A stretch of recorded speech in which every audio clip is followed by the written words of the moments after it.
Brutus de Perpignan en quart de finale, retour du championnat de France de rugby. L'USAP reçoit le Castres Olympique.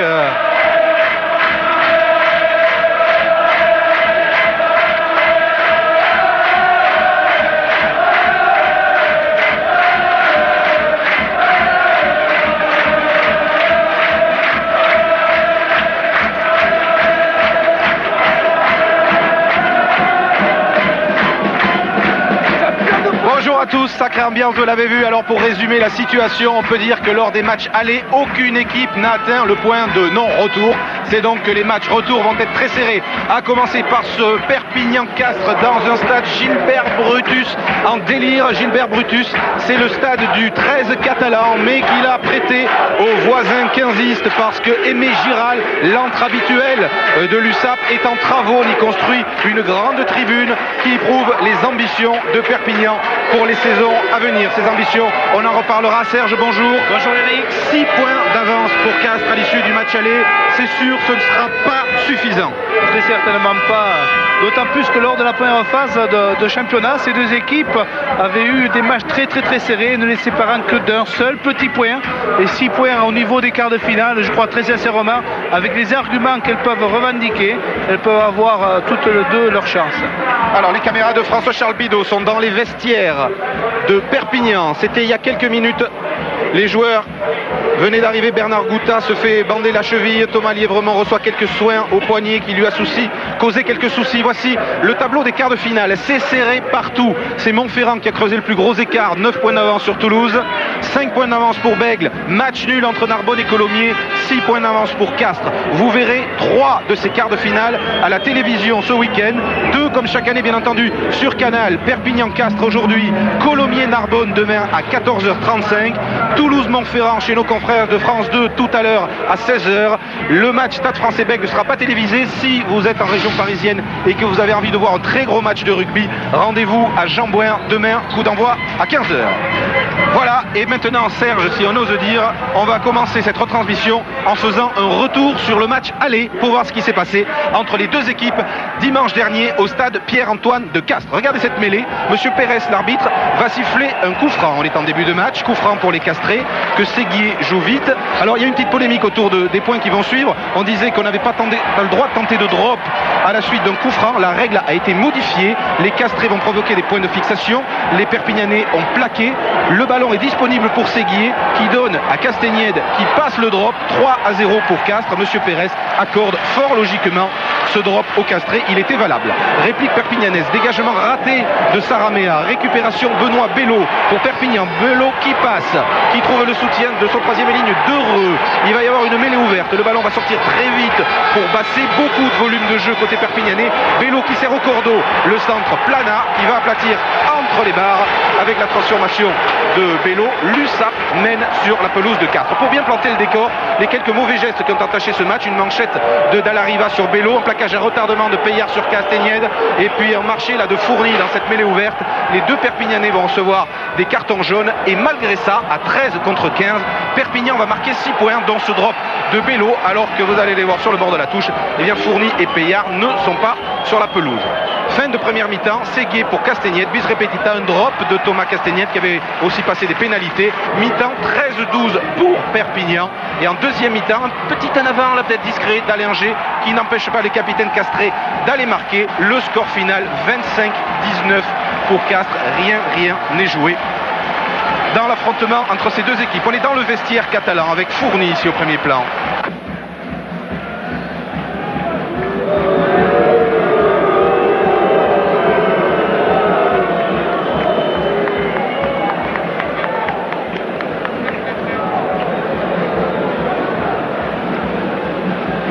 Mauricio Ricciardo au pilier qui sera remplaçant côté castré.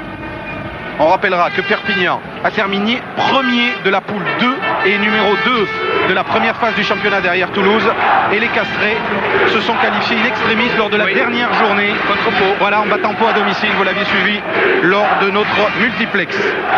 Les Perpignanais sont allés s'entraîner sur le petit terrain derrière. Et regardez le stade Gilbert Brutus, plus de 10 000 personnes massés dans ce stade un peu vétuste qui va être un véritable chaudron. On peut le dire, c'est un mot qu'on n'emploie pas souvent pour le rugby, mais vous pouvez faire confiance aux supporters catalans pour mettre énormément d'ambiance. Ici, le pilier Stéphane de Bezombe, il ne prend pas sa douche, rassurez-vous, mais petit massage et échauffement des muscles avant le match.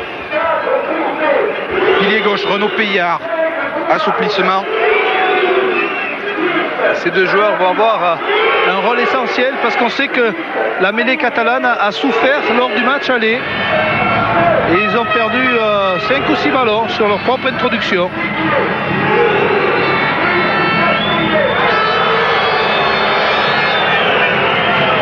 Alors avant de suivre les duels très serrés de ces quarts de finale, nous allons vous proposer aujourd'hui un reportage sur l'une des évolutions les plus marquantes et les plus récentes du rugby. On va parler des bouchons, alors pas évidemment les bouchons des retours de week-end, mais les bouchons que l'on peut traduire aussi par caramel, cachou, tampon, rentron, enfin bref, vous avez compris qu'on va parler des plaquages.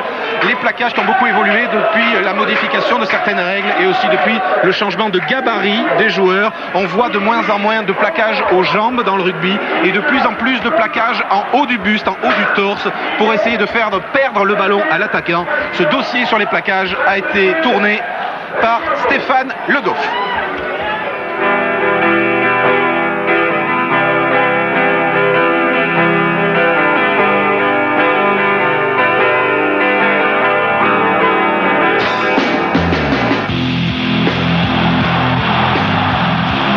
Évolution symptomatique du rugby moderne, la défense et les plaquages en particulier ont considérablement évolué ces dernières années. Conséquence de deux phénomènes, puissance athlétique surmultipliée des joueurs, mais aussi changement important des règles du jeu sur les phases statiques notamment. Le plaquage, initialement arme défensive, est devenu aussi et surtout un instrument de conquête.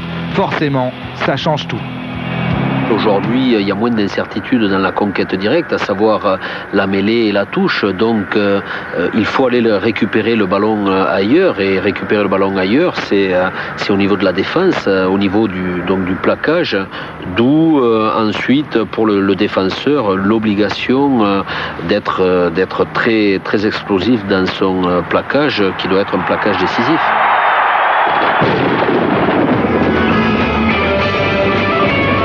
Quoi de plus explosif et déterminant que ces plaquages de plus en plus fréquents au niveau du buste afin de faire vomir le ballon à l'adversaire. Du classique plaquage aux jambes, toujours d'actualité, les défenseurs montent de plus en plus haut sur l'homme. La lutte pour la gonfle est aujourd'hui une lutte sans pitié. Pour moi, c'est sûr, en rugby, certainement le geste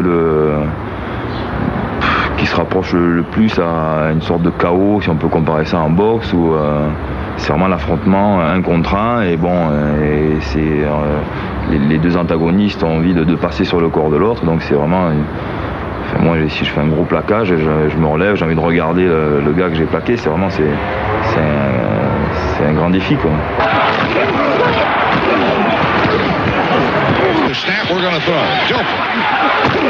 Un défi qui atteint son paroxysme au football américain. Aujourd'hui plus physique, le rugby lui aussi développe des joueurs de plus en plus puissants sur les impacts, évolution inéluctable du rugby moderne. Plaqué haut pour empêcher la libération de balles, voire mieux, la récupérer. La défense est aujourd'hui capitale, primordiale. C'est d'ailleurs là qu'on a les meilleurs ballons de récupération, donc les meilleurs ballons d'attaque, car forcément le jeu est à ce moment-là désorganisé, alors qu'on se rend compte que sur les phases placées, statiques, mais les touches, les défenses sont bien organisées, bien ordonnées. Et si on peut récupérer dans ce jeu en mouvement des ballons sur des plaquages, il est sûr que ce sont les meilleurs ballons. Le plaquage tampon au niveau du haut du corps est donc devenu un véritable défi physique aux défenseurs de se donner les moyens d'avoir l'ascendant. Je crois que les gars sont de plus en plus affûtés physiquement, et bon, c'est un défi physique, hein, le plaquage, hein, donc c'est le plus costaud qui passe, hein, même si on arrive à deux, il arrive que à Loumou, on peut passer 3 ou 4 joueurs en revue, même des gars qui viennent de plaquer en haut, en bas. Et oui, le rugby est désormais devenu un combat à tous les niveaux, et si la parade à ces terribles plaquages s'appelle pourquoi pas effectivement Loumou et sa phénoménale puissance, les plaqueurs, eux, ont enfin retrouvé leur lettre de noblesse, et finalement, peu importe la manière, pourvu que ce soit efficace.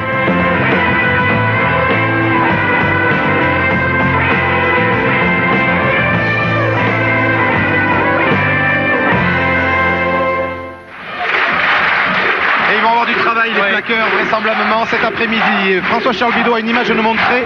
C'est l'avertissement de Monsieur Dumais, l'arbitre de ce match, aux deux capitaines. Deux grandes choses extrêmement importantes. D'une part, le jeu au sol, attention le jeu au sol, et d'autre part, le jeu du but. Là aussi, attention, on prendra nos responsabilités. Ça c'est clair, on prendra nos responsabilités. Si tout se passe parfaitement bien, notre porte des vestiaires à la fin du match, elle sera grande ouverte. Je sais qu'il y aura un déçu parmi vous, mais c'est comme ça. Ça sera ouvert et on pourra s'expliquer. Si ça se passe moins bien, la porte elle restera fermée, mais on continuera malgré tout à prendre nos responsabilités de trouver là-dessus. Monsieur Etienne, qui est le délégué sportif, qui lui aussi sait ce qu'il a à faire et vous le trouvez. La composition des équipes, Perpignan, pilier droit, Stéphane de Bezombe, talonneur Michel Cognac, pilier gauche, Renaud Payard. Deuxième ligne, Jérôme Pradal, Mike James, le Canadien. Troisième ligne, centre et capitaine, Thomas Lièvremont. Numéro 6, Sylvain Dereux. Numéro 7, Gérard Majoral. La charnière, Jacques Basset, Benoît Vélo. Au centre, Hervé Laporte qui remplace Barreau blessé et Didier Planard. Aux ailes, Halloween Joubert, Grégory Tutard. À l'arrière, Gérard Bastide, l'USAP entraîné par Alain Yardet et Alain Texidor. Les visages sont tendus, vous l'aurez remarqué pour ces compositions d'équipe. Maintenant, le Castres olympique. Première ligne, Thierry Laforgue, Christian Batut, Laurent Toussaint. Deuxième ligne, Thierry Bourdet, Jean-François Gouragne. Troisième ligne, centre, Nicolas Allinger, capitaine, Bruno Dallariva, José Dias. La charnière a le sourire, Frédéric Séguier, Thomas Castagnède, c'est peut-être un signe.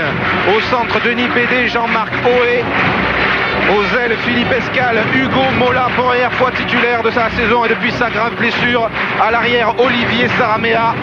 Castres entraîné par Thierry Merlos et Christian Gageard. Et on attend maintenant la sortie des deux équipes. Le public attend. Il y a un petit peu moins d'un millier de castrés pour 10 000 Perpignanais. Et il est évident que ça va peser sur le match. Et ça risque de leur faire drôle aux castrés lorsqu'ils vont rentrer sur la pelouse du stade Gilbert Brutus, où l'USAP a déjà joué une fois cette saison. Le dernier match de poule à domicile avec une victoire contre Grenoble. Eric ? Oui, Pierre. Oui, et vous parliez de l'entrée des joueurs sur le terrain. Eh bien, l'USAP rentrera à gauche de nos caméras puisque Thomas Lièvremont a gagné le toss. Il a donc choisi le terrain et ce sont les castrés qui donneront le coup d'envoi de cette rencontre.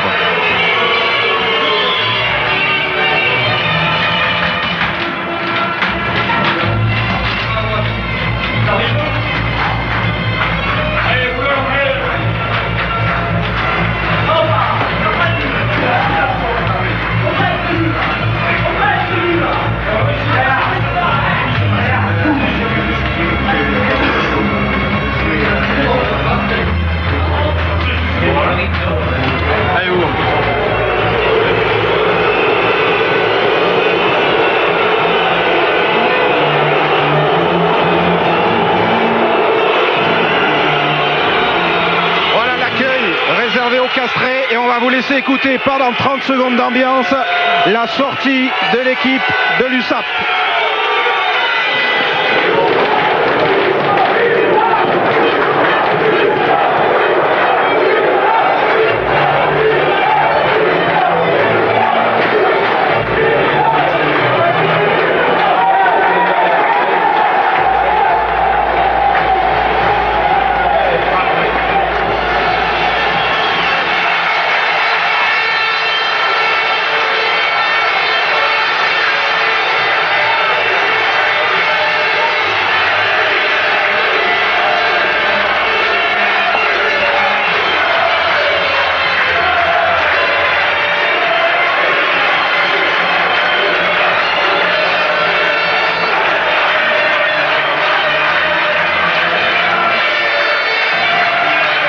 Et voilà, c'est ça les phases finales du championnat. C'est pour ça qu'on vibre aussi tout au long d'une saison.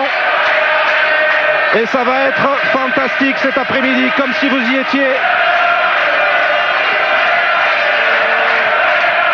C'est un poète catalan, Albert Bossil, qui a dit le bleu de notre ciel, l'or de notre soleil, le sang de notre race. Voilà pourquoi les Catalans vont se battre cet après-midi. Ils ont 6 points à remonter. C'est parti, Thomas Castagnède a donné le coup d'envoi de ce match. Non, avec une interruption de M. Dumais. Il y a un joueur castré qui est parti devant le coup de pied. Donc il y aura une mêlée avec introduction à l'USAP. On va le voir en bas de l'écran, voilà. L'ailier castré qui est parti juste avant. Faux départ et première mêlée. Serge, vous le disiez, les Perpignanais ont été chahutés dans ce secteur du jeu au match aller. Oui, chahutés, ils ont perdu 5 ballons et on le voit sur cette première mêlée, ils sont pénalisés avec une des premières lignes les plus fortes en France, la première ligne castraise. Et il y a le coup de poing qui est parti. Monsieur Dumais va devoir être intransigeant en début de match. Renaud Payard, qui avait pris un carton jaune au match aller, a pris une droite d'un avant castré. Monsieur Dumais va calmer tout le monde et confirme sa décision avec un coup franc pour les castrés. On la revoit. Mais il n'y a rien du tout après. Allez, on revient vite sur le jeu. Allez, on joue rapidement. Avec la charge de Dallariva pour Castres. Bruno Dallariva Palaquet à hauteur des 40 mètres. Ballon conservé par les castrés. Ça ressort pour Séguier. Séguier Castagnède. Castagnède lance l'attaque avec une mauvaise passe. Il y a eu un tampon sur le 3/4 centre sur Jean-Marc Oé. Les castrés ont reculé. Séguier, Castagnède va jouer au pied. Il a cafouillé un peu. Hors-jeu, position d'hors-jeu de la défense perpignanaise. C'est de la folie ici. On voit une équipe de Castres qui essaie de monopoliser le ballon afin de priver les Perpignanais du soutien de leur public et surtout de les couper de toute velléité en début de match. Il y a une ambiance invraisemblable. Oui. On a du mal à s'entendre, mais Olivier Saramea de son pied gauche trouve la touche entre les 40 mètres et les 22 mètres dans le camp de Perpignan. Oui, même sous la pression, alors qu'on le voit, il va y avoir une mêlée ouverte qui va se mettre en place. Et vous parliez... Voilà, le ballon va être extrait et la défense perpignanaise est hors jeu. Oui, Pierre. Oui, vous parliez d'ambiance il y a quelques secondes. Et bien tout à l'heure, quand les castrés sont rentrés sur le terrain, les yeux des castrés, ils étaient en état de choc, ces joueurs, en découvrant l'ambiance indescriptible qu'il y a dans ce stade Gilbert Brutus aujourd'hui. Lancé Christian Batut, le talonneur castré, avec un ballon gagné par les Catalans. Majoral. Un molle, mais les Perpignanais sont bousculés par les castrés. Allez, passer le demi-de-mêlée de Perpignan pour son ouvreur Benoît Bello, qui ne cherche pas, qui trouve la touche. Oui, qui trouve la touche. Il faut signaler, on n'a pas eu trop le temps aussi, Eric. Les castrés jouent avec l'avantage d'un léger vent. On peut dire léger pour Perpignan, oui. Effectivement. Et c'est une bonne chose pour les castrés, moins habitués à gérer le vent que les Catalans. Ça aurait pu être très déstabilisant pour Thomas Castagnède, le buteur, s'il y avait une forte tramontane aujourd'hui. Ce n'est pas le cas. Voilà. Le talonneur de Castres, Christian Batut. Et encore un ballon gagné par les Catalans, même si la pression aussitôt est castraise. Oui, position hors-jeu. Allez. Position hors-jeu sur la prise de balle à deux mains de Thomas Lièvremont. Et Perpignan qui joue dans son maillot sang et or aujourd'hui. Perpignan, c'est un peu le Lens du rugby. Les castrés ayant choisi de jouer avec leur couleur habituelle, le bleu et blanc, puisque vous savez qu'en rugby, bien sûr, c'est l'équipe qui se déplace et qui choisit son maillot. Benoît Bello en grande forme, je dirais presque en forme internationale cette saison. Lancé pour Michel Cognac, le talonneur de Perpignan, qui remplace Jacques Lançon qui s'est blessé au match aller et forfait pour le retour. Cognac, il s'applique, il lobe James, mais il trouve Majoral. Allez, peut-être pour la première attaque de Perpignan. Oh, pour le drop peut-être aussi, à la sortie de ce... c'est Bello, le drop qui part, il va passer à côté. Oh, il est passé à côté. Attention quand même au rebond, Saramea. Et puis de toute façon, c'est un ballon mort. Il y aura renvoi au 22. La première occasion du match pour Benoît Bello. Alors, on va se rendre compte que les castrés risquent peut-être d'essayer de déplacer le jeu et donc d'éviter l'affrontement direct dans un premier temps. Voilà, Thomas Castagnède qui tape loin dans les bras de Thomas Lièvremont. Thomas Lièvremont qui est vite plaqué, qui se retourne bien pour libérer son ballon. Bassé, Bello, on va peut-être attaquer avec Alwin Joubert, le 3 carré droit qui est venu à l'extérieur de son demi d'ouverture et ça repart. Bello encore cette fois à l'intérieur. La charge du pilier Payard. Bassé encore, Bello et on donne du mouvement avec Dereux en percussion sur Castagnède. Ça va ressortir. Bello intérieur, Payard encore, bien stoppé par Allinger. Allez, on va repartir sur le petit côté avec Bello. Ou avec Thomas Lièvremont, aura plutôt. Il est stoppé par Dias, Thomas Lièvremont, le soutien est là. Et on relibère vite le ballon pour Bello qui chante la passe, qui passe le ballon. Il va y avoir pénalité. Et voilà qui est fait, voilà qui est signalé par M. Joël Dumais, alors que l'on a vu deux fautes dans l'intervention de la défense castraise. D'abord une cravate et après un plaquage à vide, puisque Bello avait passé les bras dans le dos de son adversaire direct. Et c'est signalé tout cela par M. Dumais. Et on a eu un aperçu, Serge, du jeu catalan de cette saison, c'est-à-dire un jeu où vraiment on tente tout, on joue beaucoup au large. Surtout. Oui, on alterne extrêmement bien du côté catalan.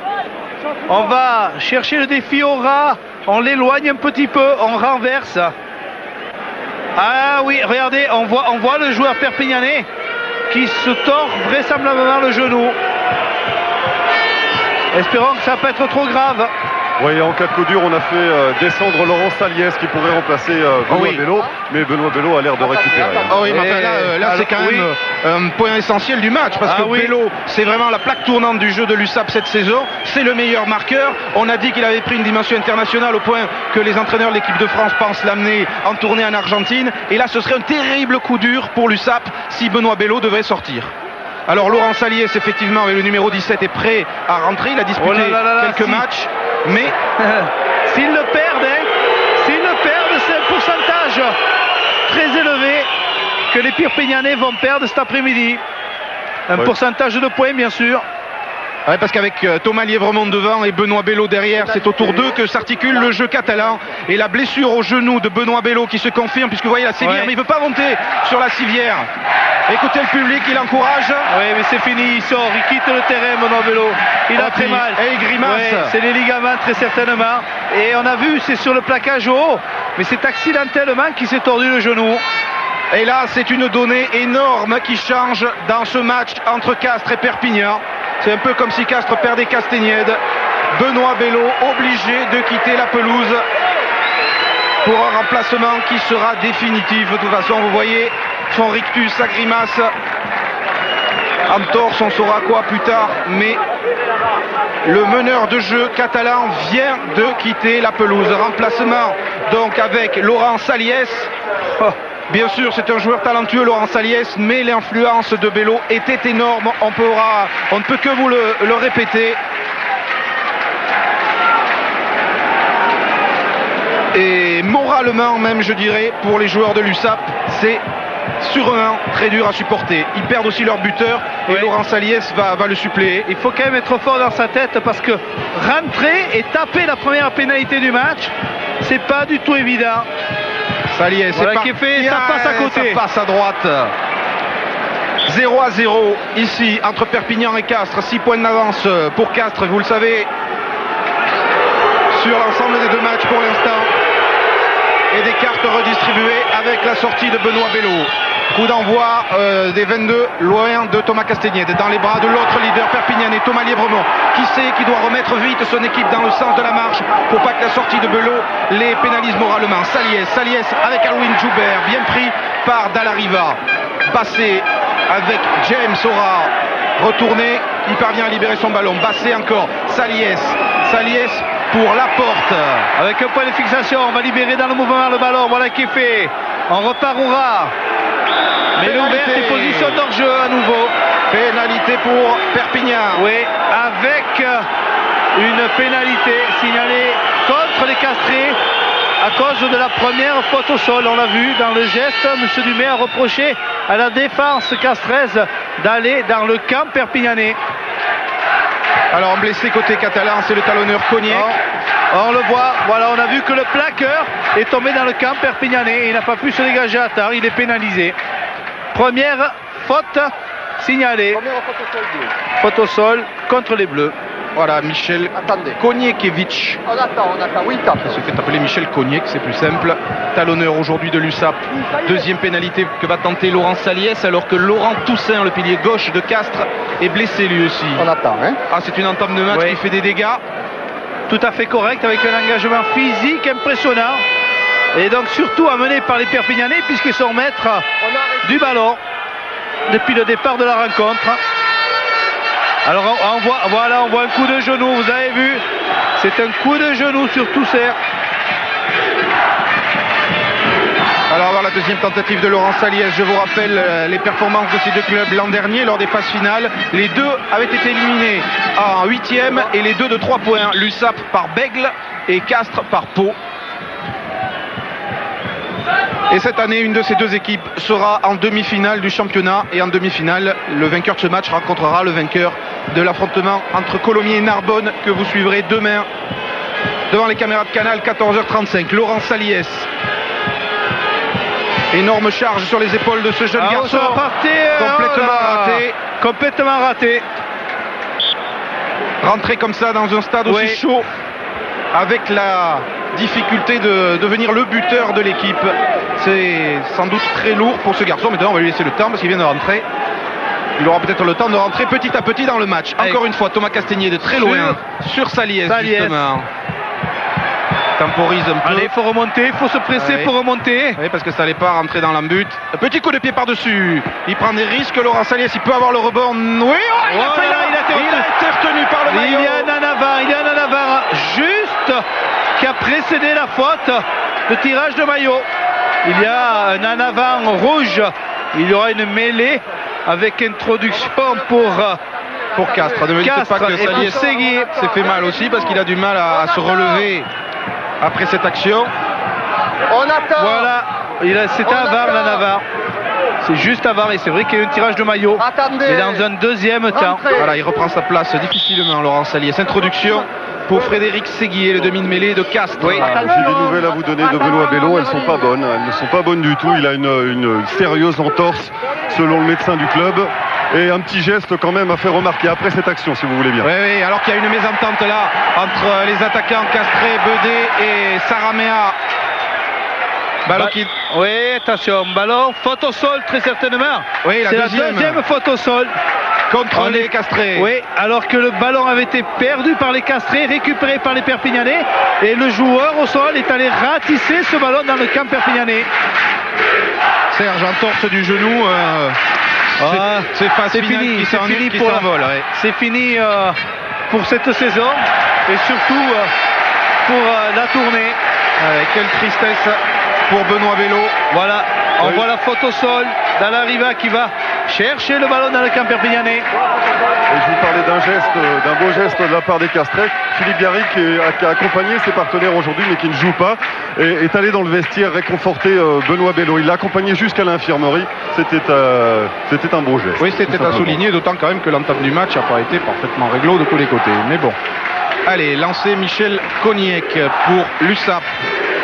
Allez, en une par Pradal, capté en début d'alignement. Ballon dans les bras de Koniek justement, qui insistera avant de libérer pour Bassé. Bassé pour Majoral, pour Joubert, pardon. Alouine Joubert, le 3 carrel sud-africain. Ballon perdu par Lambert, c'est perdu. Il y a un à l'avant. Alors qu'on est allé rechercher ses avants par l'intermédiaire de Joubert. Et il y a une faute de main. On ne pousse que lorsque le ballon est introduit. Il est indispensable que les Perpignanais puissent concrétiser la domination d'avant-match s'ils ne veulent pas se démoraliser. Attention, on le remet. Il a sifflé, monsieur Dumais. On le remet pour les Bleus. Refaire la mêlée. Allez, Séguier à l'introduction. Première ligne se sont effondrées encore une fois. Toujours ces problèmes en mêlée. Attendez.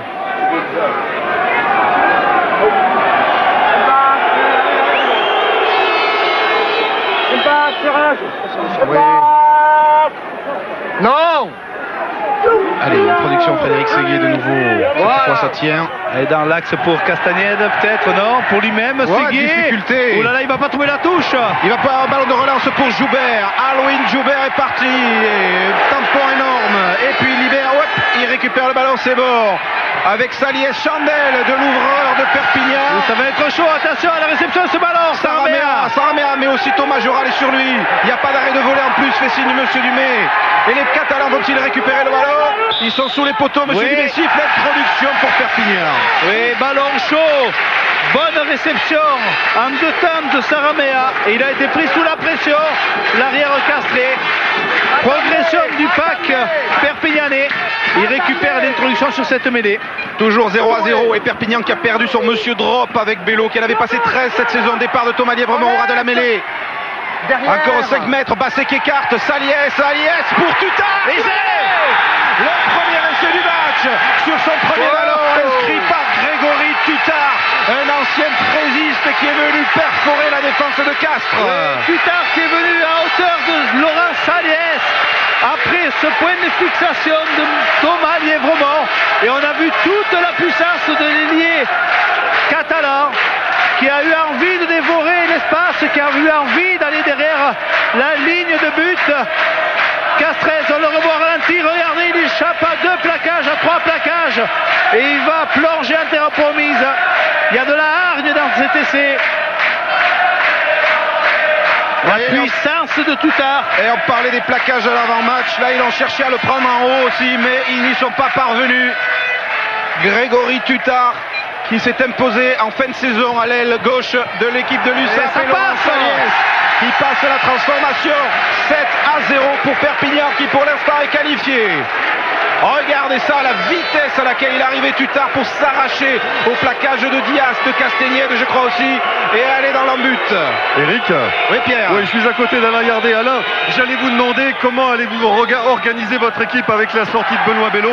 Et là, vous prouvez avec les joueurs sur le terrain qu'elle n'a pas été bouleversée. Non, je crois que depuis le début de la saison, on a un groupe de 25 joueurs. Aujourd'hui, on a les 25 joueurs. Il faut qu'on puisse arriver à trouver la parade à tous les niveaux.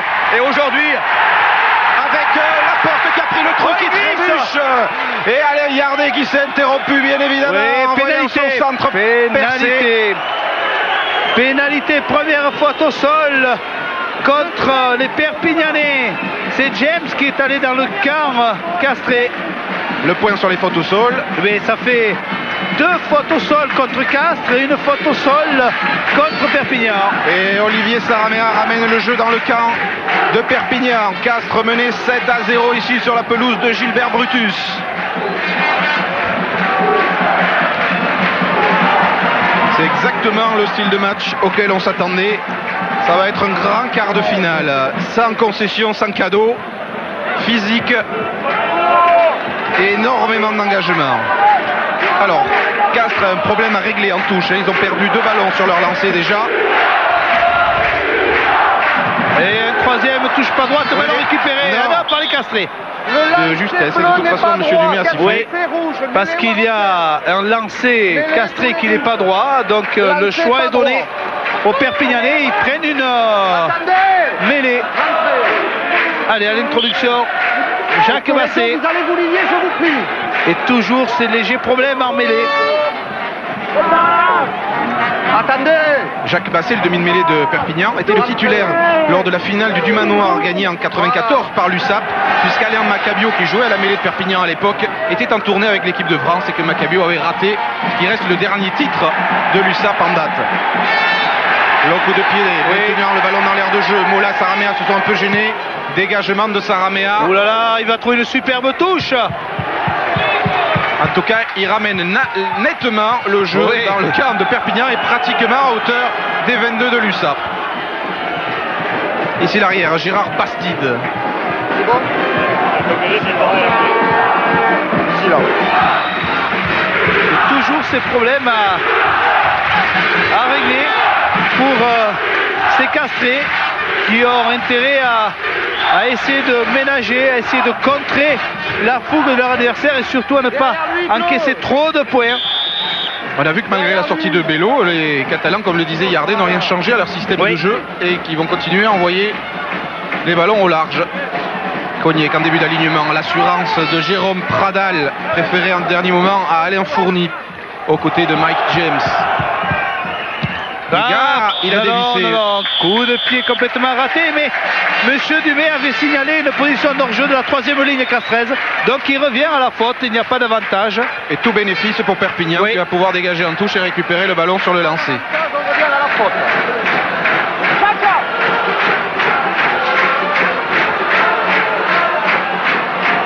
Perpignan qui a réussi à être invaincu à domicile cette saison, que ce soit à Aimé Giral ou à Gilbert Brutus. Ou encore c'est dévissé, mais il va y arriver. Oh là là. Il rentre petit à petit dans le match, le jeune Salier. Serge, tout à l'heure vous parliez de l'écart minime entre les deux équipes lors des matchs de poule. À Perpignan avait battu Castres 20 à 19 et à Castres avait battu Perpignan 18 à 17. Oui, mais ce qui étonnait les Perpignanais, c'est qu'en mêlée, ils n'avaient pas du tout souffert lors de ces deux rencontres et qu'au match aller donc de ces quarts de finale, ils ont énormément souffert. Donc il se méfie de ce match retour. Lancé Cognac, encore une fois en courte, on assure les conquêtes avec Pradal. Oui, ballon récupéré. Bassé, Saliès, Plana. Bien pris par Diaz. Ça ressort pour Bassé. Charge aura de Jérôme Pradal, encore lui qui fait un gros début de match. Bassé Cognac, le talonneur, le soutien est là, James. Le Canadien de Perpignan qui a re-signé à l'USAP d'ailleurs. Et on écarte encore. Saliès sur l'aile de Joubert, intérieur. Thomas Lièvremont qui retrouve Joubert sur le haut de la touche. Aloïs Joubert qui crochette. Le soutien, essai de la porte. Le deuxième essai de l'USAP inscrit par le 3/4 centre Hervé Laporte. Après encore un mouvement remarquable, Serge. Quelle ambiance, quelle envie de la part de ces joueurs perpignanais. Tout est fait au dynamisme et tout est fait par rapport à une envie de vaincre, une solidarité extraordinaire. Et surtout, il faut le souligner, il y a du jeu, c'est une équipe qui joue, qui a les ballons, qui les exploite bien, qui déplace le jeu à sa guise à l'heure actuelle. Et c'est tout à fait normal que le score en soit là. Regardez, on revoit, on distille bien, on fait une sautée sur l'extérieur pour Joubert qui remet à l'intérieur pour son 3e milieu centre, Lièvremont qui lui remet, et lui qui remet à l'intérieur à son centre, à Laporte, et Laporte qui va derrière la ligne. Le soutien permanent est partout, il ne le cache pas, Texidor et Yardé, il s'inspire de l'hémisphère sud du Super 12, c'est ambitieux, mais c'est pourtant le jeu que produit l'USAP depuis pas mal de matchs cette saison. Ça passe à côté, le score 12 à 0 sur l'ensemble des deux matchs, l'USAP a maintenant 6 points d'avance sur Castres. Regardez, Lièvremont, Raffut qui donne à Joubert qui va faire l'effort, crochet intérieur, et qui va remettre à Laporte, qui est là en soutien. Alors c'est vrai que c'est un jeu ambitieux, c'est un jeu complet, et c'est un jeu qui est fait de défis physiques, et mentalement, les Perpignanais ils sont bien présents cet après-midi. Et ils sont appuyés par un public énorme aussi. Le coup d'envoi de Castagnède, récupération de l'USAP avec Bassé pris par Dalariva. Bonne libération. Allez, on arrête le jeu et on va donner le ballon aux Castrés. On les attend, les Castrés, oui, depuis le début du match. Il faut qu'ils réagissent maintenant, les Castrés, parce que c'est vrai, jusqu'à maintenant, ils avaient bien contenu cette équipe perpignanaise. Maintenant, ils se doivent de réagir pour ne pas perdre le moral et puis surtout pour ne pas être distancés au point de vue du score. Alors, c'est une bonne mêlée qu'ils ont. Introduction, Frédéric Séguier. Comment vont-ils jouer? Va-t-il jouer au ras de la mêlée? Non, on écarte avec Castagnède qui va monter une chandelle. Elle est longue, la chandelle de Thomas Castagnède. Gérard Bastide, il est dans son embut et il aplatit. Ouais, regardez cette stat là, on voit les Perpignanais qui ont réussi 4 plaquages et les Castrés 21. Ça veut dire que les Perpignanais ont la possession du ballon et c'est énorme cette différence. Bravo 22. À la récupération, il y a Gouragne, Jean-François Gouragne pour Castres. Séguier, Castagnède, BD, non, il est sauté pour servir au Saramea intercalé. Il y a un ballon au pied poursuivi là-bas pour Escale, le coup de pied direct en touche. Bon mouvement, bonne récupération de Gouragne et on envoie le ballon, se rentre pas avec une sautée. Castagnède qui donne directement à Saramea et Saramea qui rate son coup de pied. Après ils se sont un petit peu dégourdis les mains, les 3/4 Castrés sur cette action.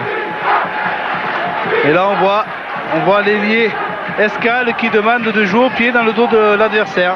mais le coup de pied a été mal assuré. Allez, lancer Michel Cognac.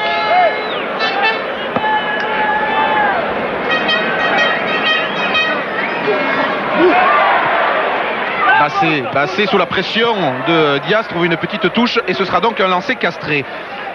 Alors là, il faut s'appliquer, il faut avoir les munitions pour vite quand même revenir au score, même si pour l'instant sur l'ensemble des deux matchs, il n'y a que 6 points d'avance pour Perpignan. C'est-à-dire qu'un essai transformé remettrait les castrés devant. Lancer battu, bien capté par... Allez, bonne prise de balle de mer et là on progresse. C'est Moll qui est en train de progresser, d'avancer dans l'axe. Séguier demande ce ballon. Voilà qui est fait. Il a Castagnède. Oh, et bien joué. Bien joué pour Hugo Mola qui a été pris par une cuillère et qui se relève avec le ballon dans les 22 de Perpignan. Est-ce qu'ils l'ont conservé? Ils l'ont perdu. Ils l'ont perdu. Et Perpignan maintenant qui provoque cette mêlée ouverte. Oui. Alors qu'il y a eu un beau mouvement des castrés avec Hugo Mola qui est allé en pénétration et qui malheureusement a perdu le ballon sur cette mêlée ouverte. Mais la défense castraise a pu permettre à la récupération de l'introduction sur la prochaine mêlée. Oui, ce sera introduction Frédéric Séguier alors qu'un castré est au sol. Alors, on va voir. On va voir, là on est en train de voir, on progresse, on va libérer le ballon. Séguier pour son demi d'ouverture, Castagnède, et là on fait une fausse croisée et on va à hauteur avec l'ailier extérieur. On revient vite sur le jeu avec un départ de Nicolas Allinger, pris par Dereux, le capitaine castré qui s'est bien retourné. Ballon pour Séguier peut-être pour le drop de Castagnède. C'est certainement, voilà qui est fait, ça part et ça va. Moi, ça passe à côté, mais de justesse. Hein. Il en avait réussi 2 au match aller, Thomas Castagnède. C'est passé à côté, le score toujours 12-0 pour l'USAP. Ah, il est sûr que quand Thomas Castagnède a le ballon dans les bras, dans les mains, il y a un grand frisson qui passe ici dans le stade. Pierre Buet sur la pelouse. Oui, avec, aux côtés de Christian Gageon. Christian, votre équipe a du mal à se défaire de cette équipe de l'USAP. Quelles sont les solutions? Peut-être déjà récupérer les ballons en conquête, non? Oui, on a manqué nos 3 premières conquêtes qui étaient faciles. Encore une fois sur la réception de coup d'envoi. Et l'USAP fait une excellente entame. Nous à l'inverse, c'est catastrophique. Il va falloir très vite se ressaisir parce qu'en même temps on se met à déjouer là maintenant et à craindre et le doute s'est installé et il faut faire quelque chose pour se ressaisir. Merci Christian. Oui, se ressaisir c'est le mot alors qu'il y a un coup franc. Oui, coup franc, la première ligne qui s'est relevée. Vous avez vu tout à l'heure sur un coup franc comme ça, Castagny avait passé un drop au match aller. Charge de battue avec José Diaz maintenant qui s'écroule sur la ligne des 22 dans le camp de Perpignan. Séguier saute Allinger pour servir Castagny. On est passé à vide. Castagnède n'a pas donné le ballon à son coéquipier qui est passé devant lui. Et sanctionné par M. Dumais. A bien vu ce genre d'action dont on parle beaucoup depuis le début de la saison. On la revoit, Serge. Oui, regardez Thomas Castagnède avec son troisième ligne. Dallariva. Il ne lui donne pas le ballon. Et du coup, Perpignan se dégage et se rapproche de la ligne médiane avec lancé à suivre pour Michel Cognac. L'USAP qui mène 12-0. Oui, mais avec une équipe castraise qui est en train de se reprendre petit à petit. Alors c'est vrai qu'ils n'arrivent pas encore à élaborer tout à fait leur jeu, mais ils se reprennent, ils sont moins dominés. Ils récupèrent plus de ballons et ils essaient d'argumenter et de jouer un petit peu plus. Les Castrés qui étaient encore en finale du championnat en 95 après leur titre de 93 et qui avaient éliminé l'USAP en quart de finale 95 justement au tir au but après avoir fait match nul après les prolongations. James Ademer, on vient bien se structurer. Allez, on progresse. On déroule un coup à gauche, un coup à droite, après dans l'axe et on libère. Charles Corora. On laisse. Et libération rapide pour Bassé. Lièvremort. Bassé écarte cette fois pour Saliès. Saliès la porte. Beau plaquage. Plaquage. Oui. Et ça ressort. Saliès cette fois joue au pied, dévie sur son coup de pied, touche direct. Raté. Ouais. Et là, le plaquage de Diaz, ils sont mis à 2. Diaz et Oé sur Hervé Laporte, l'auteur du deuxième essai catalans. Laporte qui remplace en dernière minute Mathieu Barrault, le très prometteur centre de l'USAP. Ils ne sont pas gâtés l'USAP. Ils ont perdu Bello, on l'a vu dans le match. Ils ont perdu Mathieu Barrault juste avant, qui avait été convoqué d'ailleurs à un stage de l'équipe de France et qui a eu une déchirure à la cuisse, qui a dû renoncer ce matin à participer à ce match retour. Tiens, puisqu'il y a un petit arrêt de jeu, Serge, on reprécise aussi qu'en cas d'égalité au score sur l'ensemble des deux matchs, il n'y a pas de prolongation qui sera disputée dans ces quarts de finale. On départagera les deux équipes en fonction du nombre de joueurs suspendus, en fonction du nombre d'essais, du nombre de pénalités. Et en cas d'égalité parfaite, ce qui a peu de chances d'arriver, il y aurait des tirs au but. En tout cas, il n'y aura pas de prolongation en cas d'égalité à la fin du match. Prise de Gouragne. Alors on progresse. Ballon au sol. Escale à hauteur. On lâche le ballon. Récupération. Attention sur l'extérieur. Il peut y avoir essai poursuit au pied. Au pied, ils vont être les premiers, les Catalans. Et pouvoir se dégager. En tout cas, il y a une mêlée ouverte. Et on dégage. C'est Majoral. Oui, Majoral qui a dégagé et qui trouve la touche. On a vu de suite que l'étau perpignanais s'est refermé après cette superbe attaque Castres. Gérard Majoral, joueur emblématique de l'USAP. On revoit, voilà, passe au pied. Et là, de suite, on va se retrouver avec 3 joueurs perpignanais. Allez, on revient sur la touche parce que c'est un lancer castré dans les 22 de Perpignan. Batut. Il faut le récupérer vraiment du côté de Castres, ce ballon. Monsieur Dumais fait d'abord respecter le couloir. Oui, l'alignement. Allez, qui va sauter? Bourdet. Oui. Thierry Bourdet, impeccable. À deux mains. Allez, on veut bien structurer. Là, on progresse. Là, le pack castré est en train d'avancer. Avec Allinger qui trouve le soutien de Toussaint sur pilier gauche. Mais ça progresse. Ballon au sol. Seguier, Allinger encore. Allinger en puissance, bloqué par 2 Perpignanais à 5 mètres de la ligne. Maintenant, le ballon qui va ressortir pour Seguier. Écarte sur Castagnède. Feinte la croisée avec Bénévent. Il faut donner. Il a donné la main donnée. Récupère pas. Il n'y a pas essai. Oh, quel mouvement. Superbe amorce avec un bon déroulé. On voit Thomas Castagnède, force croisée qui élargit sur son centre, sur Oé, et Jean-Marc Oé qui commet un péché de gourmandise et qui oublie son ailier. Il fait une passe en avant, pardon. Quel dommage. C'était l'essai qui aurait pu remettre Castres dans le sens de la marche.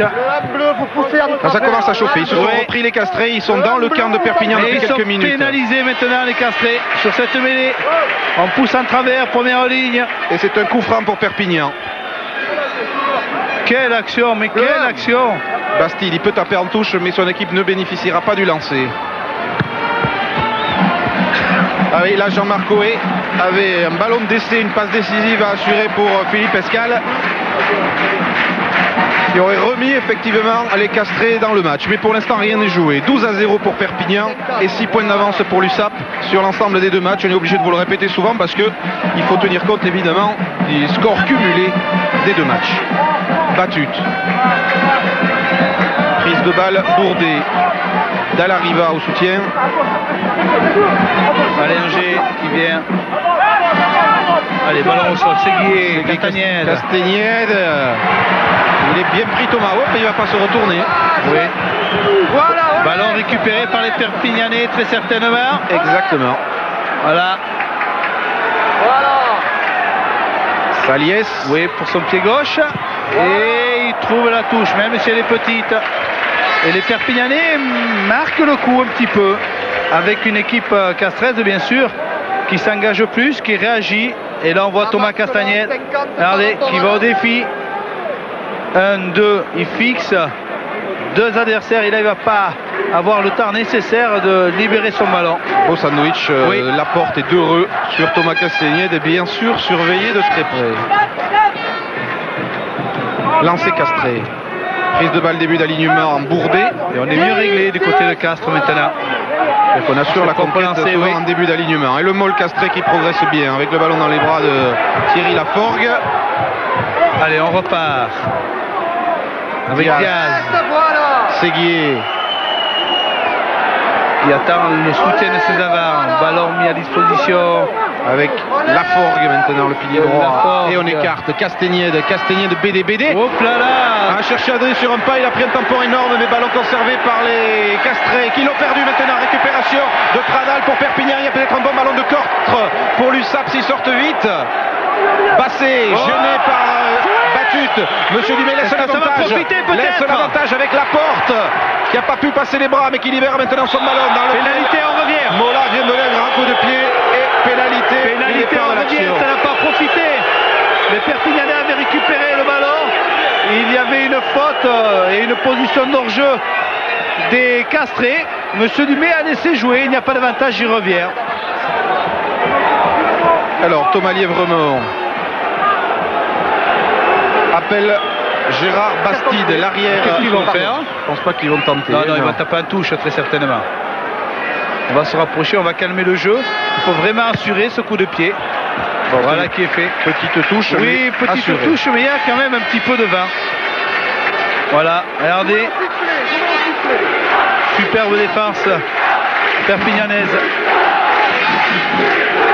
Et le public du stade Gilbert Brutus, quel beau nom pour un stade, Gilbert Brutus, qui donne de la voix toujours. Et qui est sans doute fier de son équipe en ce moment. Lancé Cognac, James David d'une main. Pas droit, c'est pas droit. Lancé pas droit, ça ne profite pas. Droit, rouge, bleu, qu'est-ce qu'on fait? Il y aura très certainement une mêlée qui sera demandée par les Castrés. Vous savez Serge que les espoirs et les cadets de l'USAP sont aussi en demi-finale du championnat de France. Ça classe quand même la réussite, la bonne santé d'un club. Allez, on voit le lancer pas droit. Allez, on joue sur le fermé. Séguier qui trouve une touche. Pour les Castrés, ils font pas une grosse entame de match, mais ils restent quand même dans le coup puisque l'écart au score n'est pas creusé. Mais ils se sont repris depuis quelques minutes et c'est vrai qu'ils sont de plus en plus dangereux et qu'ils monopolisent de plus en plus le ballon. Sans la légère faute du centre Castré tout à l'heure de Jean-Marc Coé, mais peut-être serait revenu au score.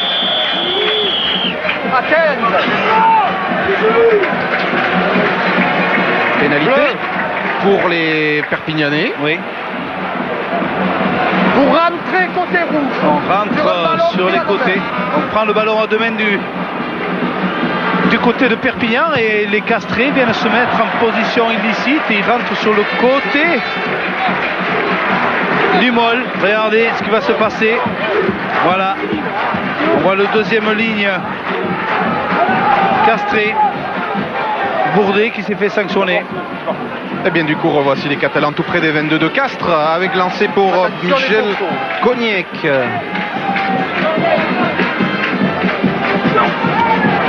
James est venu se positionner en début d'alignement. Le Mol catalan dans les 22 de Castres. Cognac, Cora, mis au sol, libère bien pour Bassé. On insistera encore avec Thomas Lièvremont, le capitaine. Et on qui a été bien pris à l'entrée des 22 Castrés.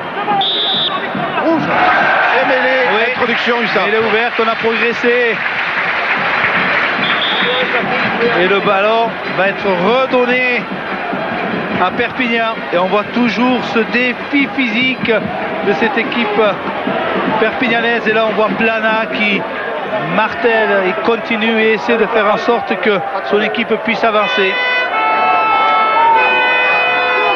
Ça va? Ça pourrait être physique. Oui, c'est physique. Hop, rouge, on n'avance pas trop là. Hein? Ah, une bonne mêlée pour l'USAP. Et son demi de mêlée, Jacques Bassé.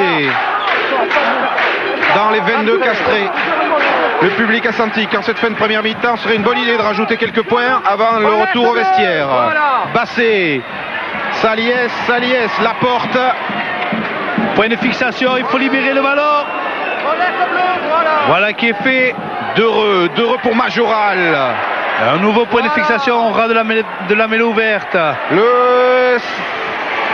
C'était Plana. Oui, Plana. Pour rien vous cacher, on a un poteau en face. Qui libère bien. À l'intérieur. Pour D'heureux, le troisième ligne casqué de l'USAP. Et Monsieur Dumais siffle. Oui, attention. Première faute Il y a une position d'hors-jeu. Et une pénalité donnée à l'USAP, Serge. Oui, le stade de Gilbert Brutus est très très chaud, mais il y a deux poteaux terribles là qui nous cachent quelques points de terrain. On ne pouvait pas faire autrement, d'où quelques hésitations parfois. Enfin bon, on se réjouit de l'ambiance, donc tant pis. Eh bien, on va pas la tenter, la pénalité. On va essayer d'amener un nouveau défi physique. On trouve la touche à quelques 100 mètres de la ligne. Voilà, intérieur, regardez toujours cet engagement physique. Alors, les Castrés demandaient que soit sifflé des plongeurs, mais comme la position d'hors-jeu était préalablement signalée par l'arbitre, on revient sur une touche avec un lancer pour Perpignan et pour Cognac. Regardez les dernières secondes de cette première période. Le moment idéal pour marquer pour l'USAP qui vient pousser à 5 mètres de la ligne. Bonne prise de Pradal. Le môle de l'USAP qui s'organise. Oh là là, ça va partir sur le fermé. On progresse. Monsieur Dumais bien placé. Voilà, oui, et il y aura mêlée à 5, non? Oui, il y aura une mêlée à 5 avec une introduction pour Perpignan. Alors là, on va voir si les Perpignanais vont être forts puisque les Castrés se doivent absolument d'anéantir cette mêlée afin de ne pas risquer de prendre de nouveaux points. À l'introduction, Jacques Basset pour l'USAP. Ouh là là, ça souffre. Départ de Thomas Lièvremont. Il est bien pris par la troisième ligne de Castres, mais parvient à libérer son ballon. Non, ils l'ont perdu. Il a perdu le ballon. Thomas Lièvremont. Castres va pouvoir se dégager. Hors-jeu des attaquants de Perpignan. Et pénalité pour Castres. Oui. Elle tombe bien celle-là pour les Bleus et Blancs. Ça leur fait du bien. Ils vont pouvoir se dégager. Ici Jérôme Pradal. Les arrêts de jeu de la première mi-temps. 12-0 pour l'USAP. Rien n'est fait encore dans ce quart de finale. Et Sarah Méac a trouvé une touche, somme toute valable. Oui, là on perd le ballon. Ballon récupéré, on a vu de suite sur la gauche deux Perpignanais qui étaient en position hors-jeu.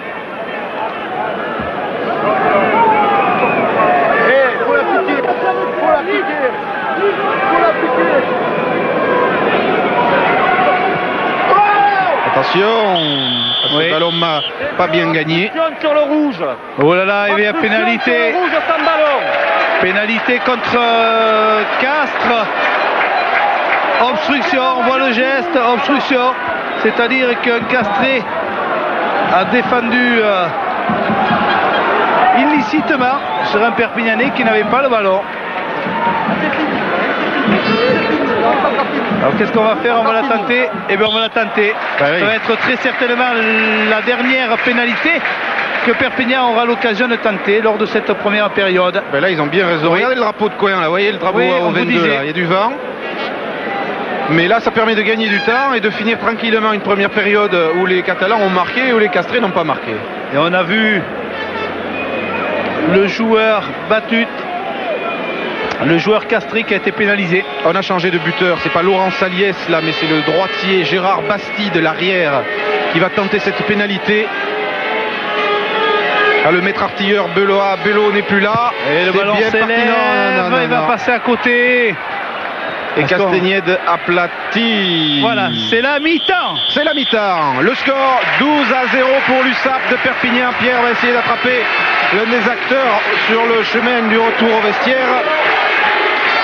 Et sur l'ensemble donc des deux matchs, pour l'instant, avantage de 6 points aux Catalans. Pierre. Oui, avec Thomas Lièvremont. Thomas, après l'incident et la sortie de Benoît Belot, on croyait Perpignan en grosse difficulté et c'est tout le contraire qui s'est produit. C'est vrai que c'est dommage pour Benoît qui, je crois qu'il se fait très mal, mais le jeune Laurent Saliès se remplace à merveille. Je crois que Benoît va nous manquer, mais on va essayer de compenser et gagner pour lui. Voilà. Merci. Gagner pour lui. Gagné pour ce Benoît Belot qui a quitté ses compagnons en tout début de match. On va revoir ici le deuxième essai inscrit par Laporte après une intervention décisive d'Alwin Joubert, un relais de Thomas Lièvremont et Hervé Laporte qui passe la ligne après l'essai de Grégory Tutard. Ah, car ils jouent les Perpignanais, ils jouent beaucoup, ils font du très beau jeu. Pierre, oui. Oui, je suis avec Hugo Mola. Hugo, cette première période, elle a été très très difficile pour les Castrés. Je crois qu'on s'attendait à ce genre de pressing et à ce genre d'accueil, et puis on n'a pas su relever le défi physique et de l'engagement. Je crois que 12-0, c'est un moindre mal. Maintenant, à nous de montrer qu'on est capable de relever le défi. Maintenant, c'est un match de phase finale chez quelqu'un qui, on le savait, est très fort avec un public derrière. Et vous, individuellement, comment ça s'est passé? Moi, très bien, je risque pas de me faire mal puisque j'ai pas touché un ballon. Mais je crois que c'est dommage. On joue petit bras, il faudrait qu'on joue plus pour pouvoir défier cette équipe qui m'impressionne énormément. Merci Hugo. Serge, est-ce que finalement le secret, on va revoir l'occasion d'essai de Castres. Oui. Castagnède pour Oé. Oé à escale là-bas à l'extérieur. Voilà. Et il n'arrive pas à assurer la passe parce qu'il a été plaqué. Oui, on joue petit bras, disait Hugo Mola. On a envie de dire, pour gagner dans ces phases finales, il faut jouer. Oui, il faut jouer effectivement, mais pour pouvoir jouer, il faut avoir des ballons. Et on peut dire très sérieusement que les Castrés, pendant les 20 premières minutes de cette mi-temps, de cette première période, n'ont pas eu un seul ballon. Ils ont raté 3 lancers en touche sur leur propre lancer. Ils n'ont récupéré aucun ballon. Derrière ça, il est toujours difficile de pouvoir occuper le terrain. Par contre, très sérieusement, ils se sont très bien repris. Ils ont raté la seule occasion qu'ils n'auraient pas dû rater, qui aurait pu leur permettre de retrouver un moral d'enfer. Et c'est vrai que par rapport à tout ça, derrière, il y a un public qui pousse une équipe et que cette équipe est formidable aujourd'hui. Voilà le premier essai du match inscrit par l'ailier Grégory Tutard. On vous disait au cours de cette retransmission que les Perpignanais, leurs entraîneurs Yardé, Texilor, s'expirent énormément du Super 12. Eh bien du Super 12, on va parler tout de suite. Le temps juste de revoir le deuxième essai inscrit par Hervé Laporte après le travail d'Alwin Joubert. Voilà qui est fait.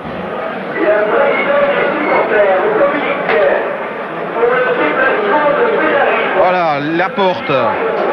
Donc un essai de Tutard, un essai de Laporte. Le score est de 12-0. Rien n'est fait dans ce quart de finale. On parlait du Super 12, on va le voir avec le résumé des essais de la dernière journée, préparé, commenté par Pierre Buet, le Super 12.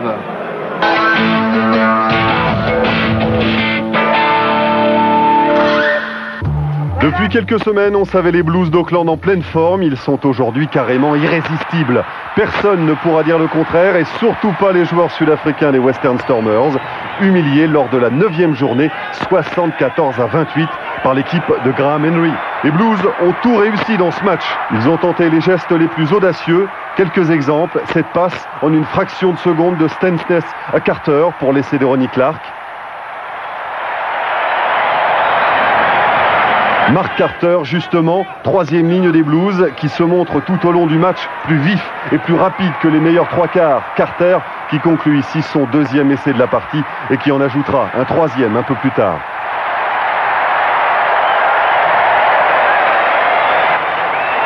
La défense si hermétique qu'elle pousse sans cesse l'adversaire à la faute, dont tous savent profiter, à l'image de Carlos Spencer. Regardez.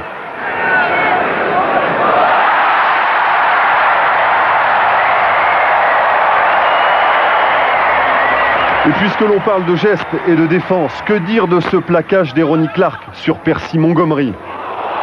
Juste qu'il permet à Joël Evidiri d'ajouter un essai supplémentaire.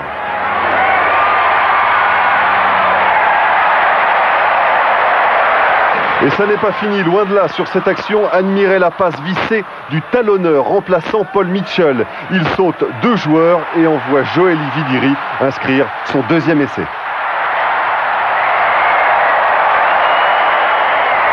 Une autre passe encore, celle de Robin Brook, 2e ligne, empruntée au quarterback de football américain. À la réception, Mark Carter, encore lui, pour un 3e passage dans l'embut sud-africain.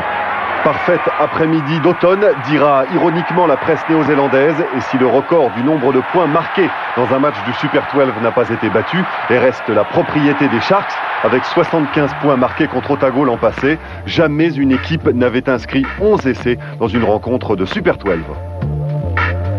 Par fin de revanche à Canberra où les City Brumbies accueillaient les Wellington Hurricanes. Les deux équipes s'étaient rencontrées en demi-finale du Super 12 97 et c'est les City qui l'avaient emporté. Après le premier essai de Finnegan et une belle domination des Australiens, l'histoire semblait vouloir se répéter.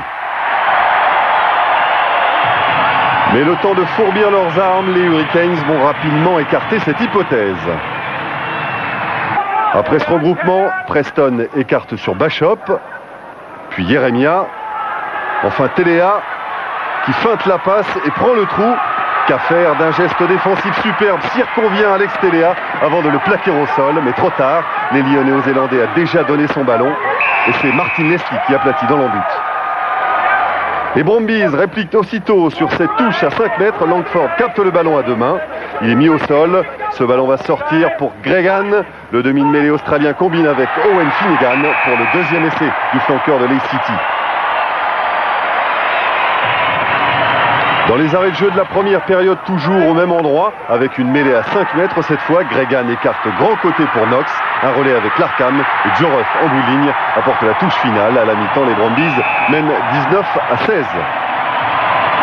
Joe Ruff, on le retrouve après le repos pour un nouvel essai, moins dans le style habituel de l'ailier des Brumbies. Ici, c'est en force, avec l'aide de ses petits camarades qu'il marque.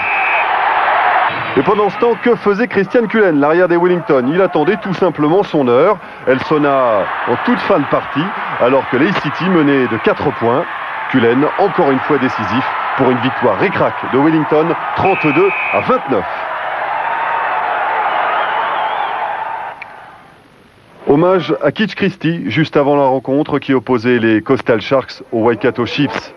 Un match qui a vite tourné à la démonstration de force des Sharks pour l'autre correction du jour.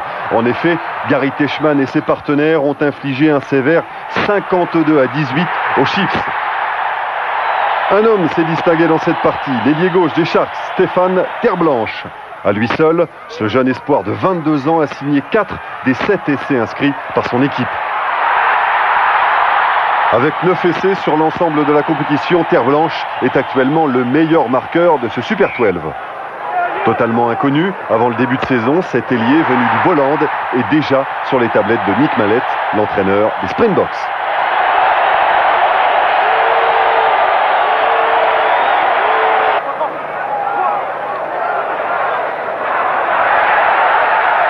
Voici le dernier essai de Stéphane Terblanche dans cette partie.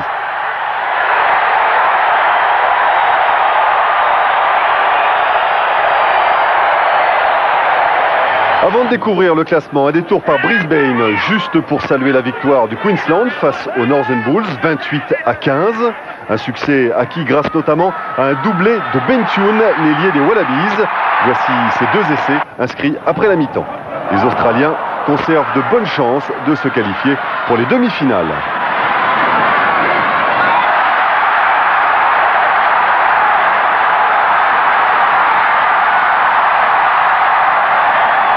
Au classement, pas ou peu de changements. Auckland reste bien évidemment en tête devant les Coastal Sharks. Derrière, ils sont encore 6 à batailler pour une place en demi-finale. Sean Fitzpatrick, le légendaire capitaine des All Blacks, a annoncé cette semaine qu'il mettait un terme à sa carrière de joueur. Blessé au genou, il n'avait plus joué depuis novembre dernier. C'était face au Pays de Galles. Fitzy était rentré en cours de jeu pour les 25 dernières minutes de la partie. 25 dernières minutes d'une carrière exceptionnelle. À 34 ans, Sean Fitzpatrick s'en va avec dans sa malle au souvenir 92 sélections et 74 victoires avec les Blacks.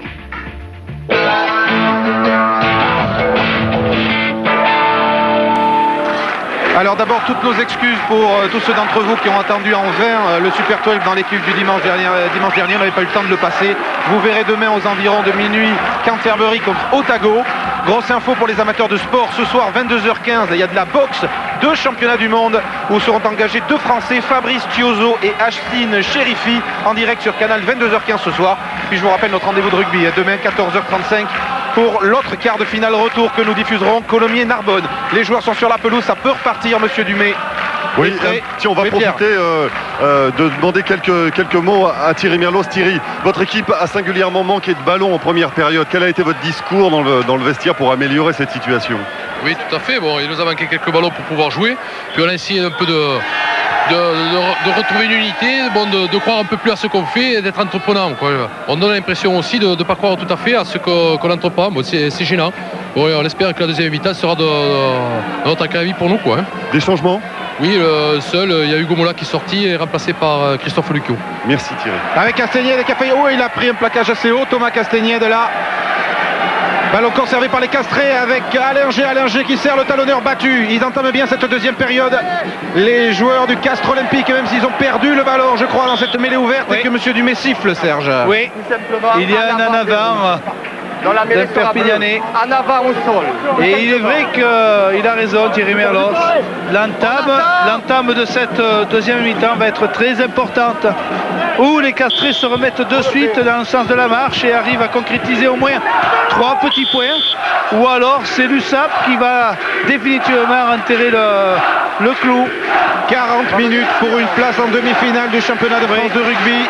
L'USAP mène 12-0 et à 6 points d'avance sur les 2 matchs. Et du côté de l'USAP, pas de changement.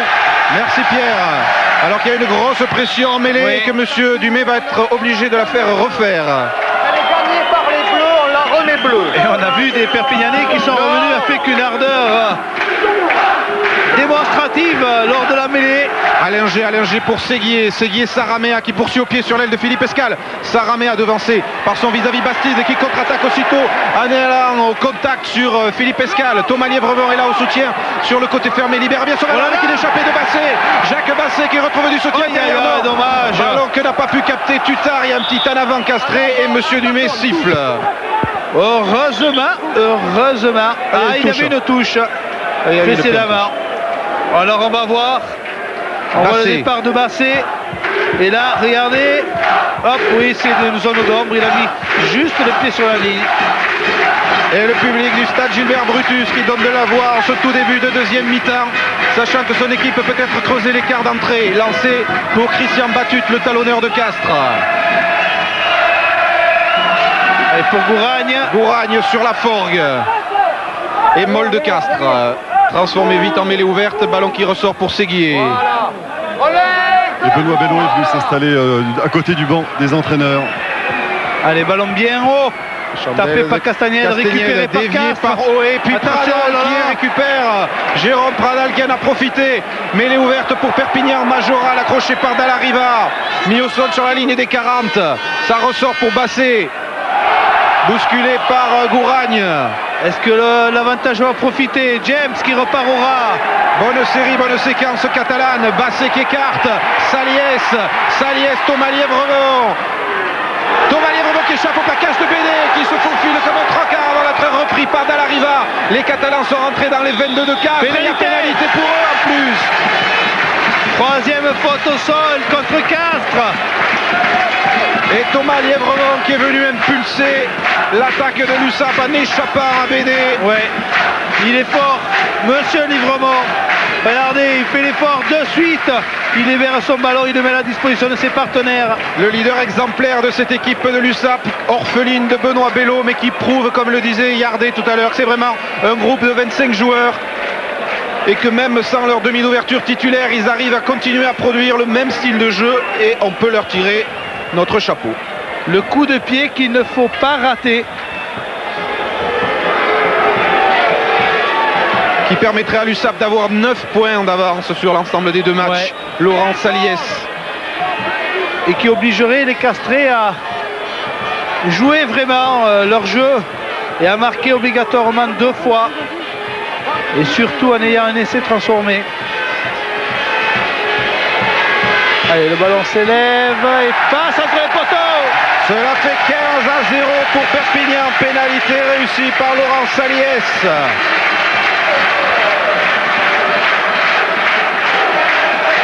Et c'est du délire dans les tribunes de Gilbert Brutus. Il va y avoir du changement, Pierre, je crois. Absolument. Thierry Laforgue va laisser sa place à Maurizio Ricciardo. Le pilier, l'international argentin qui va venir donner un peu de sang frais, apporter du sang neuf à la première ligne de Castres. On revient à la première faute. Pardon, qu'est-ce qu'il y a? Sur le coup d'envoi, en avant du rouge, coup pas d'avantage, mais les bleus. Mauvaise réception des Perpignanais. Un en avant qui ne profite pas. Monsieur Dumais, pardon. Attendez. Redonne le ballon au Castré. Allez, Séguier à l'introduction. Écoutez le public qui hurle l'USAP. Séguier, Castagnède, petit coup de pied par-dessus de Thomas Castagnède. Oui, il n'y a personne à la réception. Bastide gêné, récupération de Tutard qui s'échappe. Oh, il est passé à plus. Grégory Tutard qui est passé, qui n'a pas marché en touche. Énorme ce que vient de faire l'ailier gauche de l'USAP. D'heureux au sol. Et on va écarter avec Saliès qui va jouer au pied là-bas. Mais c'est Cognac et Joubert qui sont à la lutte avec Castagnède. Attention au rebond. Castagnède qui récupère et qui sort en touche. Ils ont gagné 80 mètres les Perpignanais sur cette action. Quel engagement de ces Perpignanais. On le voit dans la détermination, dans le défi physique. Regardez ça. Voire deux adversaires raffus. Il y a toute la fougue de cette équipe qui a envie de gagner, qui est surtout poussée par son public. Et heureusement que Thomas Castagnède après est allé sauver les meubles. Eh bien, on a vu le visage de Castagnède. On a senti un peu de dépit, un peu d'impuissance. Oui. Alors que Tutard encore fait quelque chose d'énorme. On en avait beaucoup entendu parler. Aujourd'hui, on a vu Grégory Tutard. On en reparlera donc beaucoup. Lancé Koniec.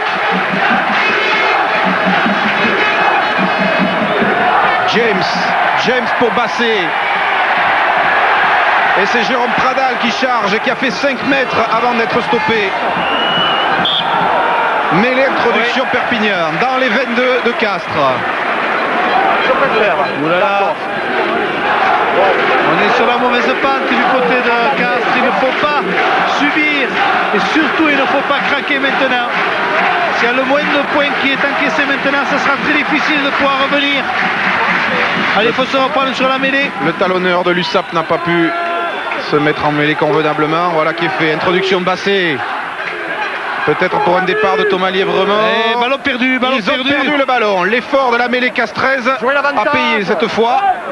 Thomas Castagnède pour dégager son camp, il le fait bien. Il le fait bien, Thomas.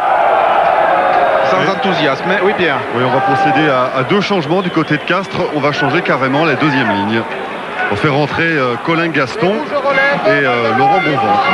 Ça fait donc quand même 3 changements dans le 5 de devant. Laurent Bonventre, l'ancien briviste, et Colin Gaston qui avec ses 2 mètres 04 sera le plus grand joueur sur la pelouse. Mais tout ça n'a pas l'air de beaucoup troubler le supporter catalan. Pradal en début d'alignement, encore une fois très sûr. Le môle de Perpignan. On avance. Un môle qui progresse dans l'axe. Qui avance toujours. Catalane qui avance, le ballon va être libéré, voilà qui est fait. Saliès pour Joubert qui arrivait lancé à hauteur, qui trouve le soutien de Plana. Plana qui est rentré dans les 22. Passé encore avec Majoral. Majoral comme une fusée, mais bien mis au sol par Castagnède. Ballon libéré. Pas aussi vite sans doute qu'il l'aurait souhaité. Passer le drop peut-être de Saliès. Non, il est contré le drop de Saliès. Il y aurait une mêlée. Mêlée à 5. Mêlée à 5, c'est pas plus mal pour l'USAP. Oui. Ce sont des déferlantes. Des déferlantes rouges et jaunes auxquelles sont obligés de résister les castrés. Et qui laissent des traces quand même des deux côtés. Des traces des deux côtés. Alors là il y a un blessé côté catalan. On va voir, regardez Majoral. Oui, Majoral, regardez ça. Et toujours Thomas Castagnède, courageux, qui vient défendre. Majoral sert chez l'image de l'USAP. C'est une équipe qui a 3 agriculteurs dans son 15 titulaire. Majoral qui disait l'agriculture catalane a été sinistrée. Il y a eu du gel. Il a perdu lui pratiquement toute sa récolte de pêche. Et il disait ça va se sentir ça aujourd'hui dans la motivation des joueurs, dans aussi l'enthousiasme du public. Et c'est vrai que c'est le moins qu'on puisse se dire que l'ambiance est folle ici et que le public est fier de cette équipe sang et or qui met à mal le Castres Olympique pour l'instant. Mais il est très importante. Et là, les Perpignanais n'ont pas droit à l'erreur. Ils tiennent bien.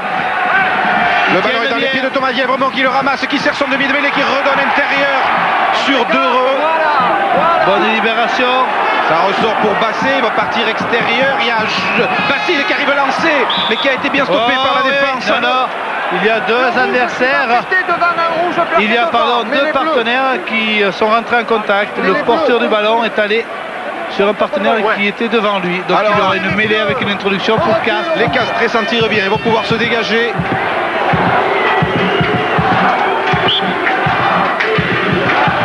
Petit souci d'entrer en mêlée.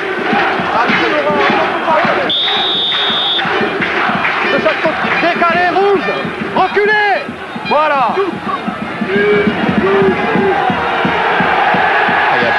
Pression quand même. Oui.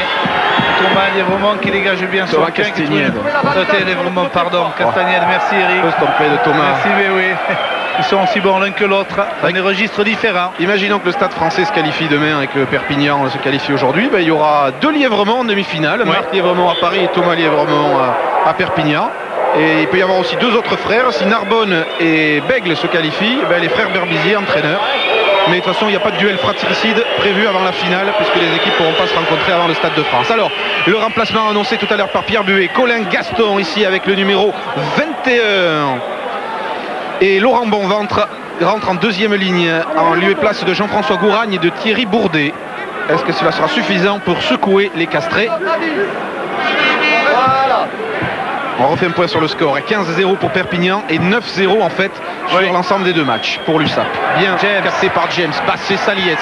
Saliès Majoral. Majoral a été bien plaqué mais conserve le ballon. Non, pénalité pour Castres. Castagnède il a joué vite avec Nicolas Allinger qui s'échappe. Il se coupe un peu du soutien. Allinger se retourne bien au sol pour libérer son ballon pour Séguier. Séguier sur le fermier avec Thomas Castagnède qui accélère. Castagnède qui sert, qui décale. Là-bas Christophe Lucio, coup de pied de recentrage de Lucio. Il y a beaucoup plus de sang et or que de bleu et blanc. Et Laporte a pris ce ballon. Mais ouverte. Le ballon dans l'axe pour se dégager. Voilà qui est fait avec une superbe touche trouvée par Laurent Saliès. On revoit le fermé avec Lucio rentré tout à l'heure à la place d'Hugo Mola, mais il y avait du Catalan en surnombre. C'était Nicolas Allinger qui avait lancé l'attaque sur une pénalité vite jouée.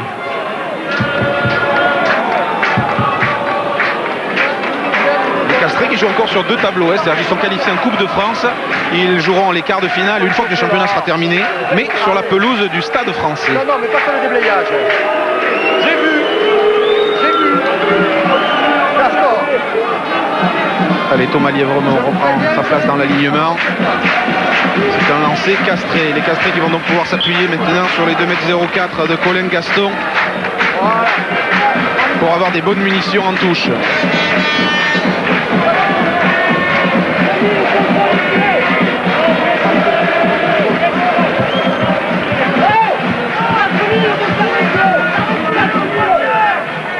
Allez, battute pour Bonventre. Où on progresse très rapidement sur ce molle. Le ballon doit être libéré. Bonventre. Oui. Voilà Allinger qui a failli, a eu du mal à bien capter ce ballon, mais c'est fait. Gaston, oui. Allez, on chargera. Toujours le ballon dans le camp de Castres. Séguier Castagnède. Castagnède pour BD. BD qui a trébuché au moment où il cherchait à s'infiltrer dans l'intervalle. Pas de faute, dit l'arbitre qui laisse jouer. Le ballon ressort pour Séguier. Séguier Castagnède. Castagnède accélère, rate poil son coup de pied. Non, c'est pas mal fait quand même là-bas sur l'aile de Lucio. Bastide, récupération Payard pour Perpignan. Allez, ballon mis à disposition de ses partenaires. Cognier qui charge. Mais ouverte. Passé pour Saliès. Saliès pour Dereau. Sylvain Dereau. Sylvain Dereau qui perce. Sylvain Dereau toujours qui marque peut-être un peu de soutien. Il est repris par Escale. Libère son ballon. Et là, il est là le soutien maintenant. Même si on tarde à sortir le ballon de cette mêlée ouverte, c'est fait maintenant avec Tutard. Tutard pris par Toussaint. Soutien de Thomas Lièvremont. Majoral maintenant. C'est la déferlante catalane dans les 22 de Castres. Est-ce qu'on peut ressortir 8? C'est fait, passé. Saliès, le drop de Saliès pour conclure cette phase superbe. 3 points de plus pour l'USAP. 18-0. Le drop de Laurent Saliès. Et ils ont remonté le ballon sur 80 mètres encore, Serge. Oui, avec une charge extraordinaire de Dereau qui a accéléré, qui a mis tout le monde dans le vent, qui est passé dans le dos de la défense castraise, qui a été pris au dernier moment par Saramea. Il a bien libéré son ballon et ça a permis une progression énorme d'une 50aine de mètres de cette équipe de Perpignan. Les Perpignanais qui prennent vraiment l'ascendant maintenant sur les Castrés. Alors qu'il y a un petit souci quand même au niveau arbitral, puisqu'on voit M. Dumais avec son juge de touche. Sylvain Dereux, c'est un joueur que vous ne connaissez pas et qui a joué au PUC, puis ensuite à Argelès avec Thomas Lièvremont avant de venir à l'USAP. Qu'est-ce qu'il appelle là? Pierre Buet, de toute façon, qui va suivre de près. Il appelle 2 joueurs. Oui. c'est vous. Alors Dalariva. Deuxième faute, c'est lui. On joue la règle de l'avantage. Qui se tire le nez, c'est Renaud Payard. Parce que la première faute vient de vous. D'ailleurs, et peut-être va peut-être sortir pour laisser sa place à Pascal Meillat. Pour l'instant, il y a peu de risques de match nul, mais Payard a eu un carton jaune au match aller. Si jamais il en reprend un, il aura des matchs de suspension qui, en cas d'égalité, vous connaissez le système, pourraient pénaliser l'USAP. Je ne vois pas M. Dumais sortir de carton jaune, il s'est contenté d'avertir les deux joueurs. Le jeu va pouvoir reprendre. On vous rappelle le score ici à Gilbert Brutus. Perpignan 18, Castres 0. Sur l'ensemble des deux matchs, 12 points d'avance pour Perpignan. Il faut maintenant 2 essais transformés à Castres pour aller en demi-finale. Regardez, dépité Thomas Castaignède. Thomas qui essaie de comprendre, et c'est vrai que M. Dumais ne se trompe pas. Il est excellent cet après-midi, M. Dumais. Il arbitre à la perfection. Servi bien sûr par 2 équipes qui s'engagent totalement. Bassé, Saliès derrière ses 22. Ça il trouve la touche. Bravo pour le remplaçant de Benoît Bello qui a eu un costume difficile à endosser aujourd'hui, comme ça en plus en tout début de match. Dans un match aussi important, un énorme enjeu devant les caméras de la télévision et avec la plus grosse assistance depuis bien longtemps à Perpignan. Regardez cette tribune là-bas en face, archi bourrée de supporters de Perpignan qui hurlent.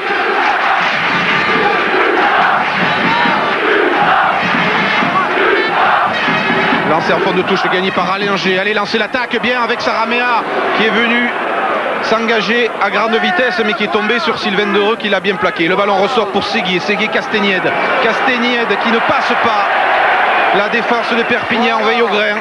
Séguier quand même ressort ce ballon avec Colin Gaston qui charge, qui est retourné et qui a peut-être perdu le ballon. Il a perdu, récupération par les Perpignanais. Et on repart à la charge.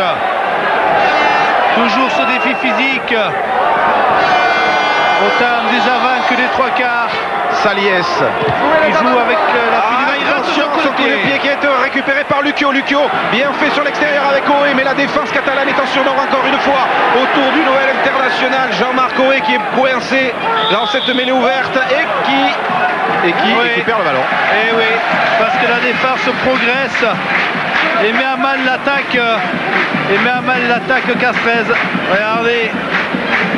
Regardez ça, il y a toujours 2 Perpignanais pour incastré. Progression de la défense, donc on va leur donner le ballon sur l'introduction. On arrête. Image de l'impuissance castraise, Thomas Castaignède bien pris par la défense de Perpignan. Lui qui a su tant de fois faire basculer le match en faveur de Castres, notamment lors de ce match décisif de la dernière journée des matchs de poule contre la section paloise au stade Pierre-Antoine. Aujourd'hui, pour l'instant, Thomas Castaignède n'est pas passé, mais une équipe ne peut pas se reposer sur un seul homme. Et si Castres ne se qualifie pas, elle est rouge. C'est sûr qu'il ne sera pas sur Thomas Castaignède qu'il faudra tirer. Voilà. Enfin, il y a 12 points. Pas encore un écart fini. Parce qu'il suffit qu'il marque un essai, les castrés, et ils seront tout prêts. Après, Joubert. Aloïd Joubert, il a été pris, puis relâché, il s'est encore échappé. Le ballon a été récupéré. Gagné par les castrés. Monsieur Dumais avait sifflé. Il y a un en avant. Il y a un en avant rouge, ça ne profite pas. Donc il y aura une mêlée avec une introduction à Frédéric Séguier. On parlait de l'engouement du public, Serge. Une précision, les 2/3 de l'effectif, mais de l'effectif au complet, de plus de 30 joueurs de l'USAP sont catalans. Et le moins qu'on puisse dire, c'est que les supporters ici se reconnaissent dans leurs joueurs, ce qui permet toujours la communion assez exceptionnelle qui existe ici entre l'équipe et ses joueurs. Pénalité jouée vite par les castrés, 10 mètres de plus, dit Monsieur Dumais. Séguier temporise. Allez, il faut jouer. Allez, c'est parti. Battu. Charge des avants de Castres. Perdu. Récupération Majoral qui lance lui le contre de Perpignan en libérant bien ce ballon. Saliès pour Didier Planard qui se couche, qui libère, ça repart. Saliès cette fois par-dessus, il a bien vu le demi d'ouverture de Perpignan. Saramea piégé par le rebond avec Escal qui se fait arracher le ballon des bras par Bastide. Ballon catalan, Bassé d'heureux encore. Bien pris cette fois, mais se retourne. Et pénalité. Position d'hors-jeu de la défense castraise. On va la tenter, il faut la tenter du côté des Perpignans. À chaque fois que les Perpignanais récupèrent le ballon, ils sont incisifs, ils mettent un coup d'accélérateur, on sent toute la puissance qui se dégage. Ils se battent comme des beaux diables, regardez-les. Et c'est vrai que cette position d'hors-jeu était réel. Alors dans notre commentaire, on a tendance à beaucoup s'enthousiasmer quand Perpignan attaque, mais Perpignan joue tout simplement. Et c'est vrai qu'on s'enthousiasme en voyant ces vagues d'attaque de Perpignan qui a un nouveau blessé puisqu'on fait signe de remplacer Sylvain Dereux, très en vue pendant ce match, et qui est blessé ici à la régulière et sur le plaquage de Colin Gaston. En espérant que ce ne sera pas grave si Castres doit poursuivre son chemin, si Perpignan doit poursuivre son chemin dans ses phases finales. C'est une équipe de Perpignan très séduisante que l'on voit, qui pratique un jeu remarquable et qui provoque naturellement l'enthousiasme des commentateurs. Alors de ressort. Il est fatigué. Bon, en tout cas, il n'est pas blessé. C'est la fatigue. Changement donc en troisième ligne à l'USAP, Pierre Buet. Oui, c'est Bernard Gouta qui va entrer dans une ambiance invraisemblable. Bernard Gouta à la place de Sylvain Dereux, alors que Laurent Saliès s'apprête à tenter cette pénalité qui mettrait Perpignan hors de portée, Serge, pratiquement, parce que ça ferait 15 points d'avance. Voilà, après il faudrait vraiment qu'il y ait des concours de circonstances, il faudrait marquer 3 fois. Et les Castrés n'ont été en position de marquer qu'une fois dans ce match. Et le ballon passe entre les poteaux. Ça passe. Pénalité de Laurent Saliès. Le score ici à Gilbert Brutus. Oh, il n'y a même pas besoin de le donner, il suffit de regarder le public. Perpignan 21, Castres 0. Sur l'ensemble des deux matchs, Perpignan mène de 15 points. Regardez la joie de Laurent Saliès, qui s'accomplit formidablement de sa tâche. Récupération majorale sur le coup de pied de renvoi. Ils sont présents partout, les Catalans. Allez, mêlée ouverte. Bassé. Saliès. Saliès. Énorme coup de pied de Saliès qui va rebondir dans les 22 de Castres. Il va trouver la touche peut-être, non? S'il trouve la touche dans les 22 ou en ballon mort, il peut y avoir mêlée au départ. Mêlée au départ du coup de pied. Alors on va la suivre, cette mêlée. Oui, Pierre. Oui, je suis aux côtés de Sylvain Dereux. Sylvain, vous êtes sorti du terrain en disant c'est fantastique de jouer aujourd'hui, c'est très enthousiasmant. Ouais, on savait que le stade serait plein aujourd'hui, on n'avait pas de soucis pour ça. On savait qu'ils étaient venus pour nous voir faire du jeu, c'est ce qu'on a fait depuis le début du match. Il faut continuer, les Castrés ne se déplacent pas très vite, il faut continuer à les déplacer. Je crois que ça va passer. Merci beaucoup.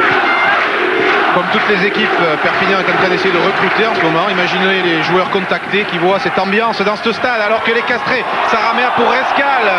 Escal retrouve le soutien de Séguier. Séguier qui croise encore avec son arrière, qui est pris entre 3 Perpignanais. Le ballon qui va essayer de vite sortir pour Séguier. Séguier, Castagnède alors ça passe pour Oé. Interception d'Aloïd Joubert qui va aller marquer, à moins que Castagnède est le seul à le poursuivre, et il n'y arrivera pas, Thomas. Et Aloïd Joubert, le 3/4 centre, le 3/4 aile sud-africain, qui signe le triomphe de Perpignan. Un essai de 80 mètres, la désespoir de Thomas Castagnède, qui ne sera pas en demi-finale avec Castres. C'est fait, c'est fini. L'USAP vient d'achever Castres sur cette interception. Alors que l'on voit une passe allongée et Joubert qui était à l'affût, qui intercepte et qui va faire plus de 70 mètres pour aller déposer le ballon entre les poteaux castrés, et surtout pour anéantir toute chance pour que les Castrés accèdent aux demi-finales. Cela fera vraisemblablement 28-0 avec la transformation que l'on attend de Laurent Saliès. Et là voilà, elle passe. Bon, c'est vrai qu'elle était face au poteau. On vous a montré le public. 28-0 pour Perpignan. Un vraisemblable match du 15 catalan qui vient là de profiter de l'une des nombreuses fautes castraises de cet après-midi.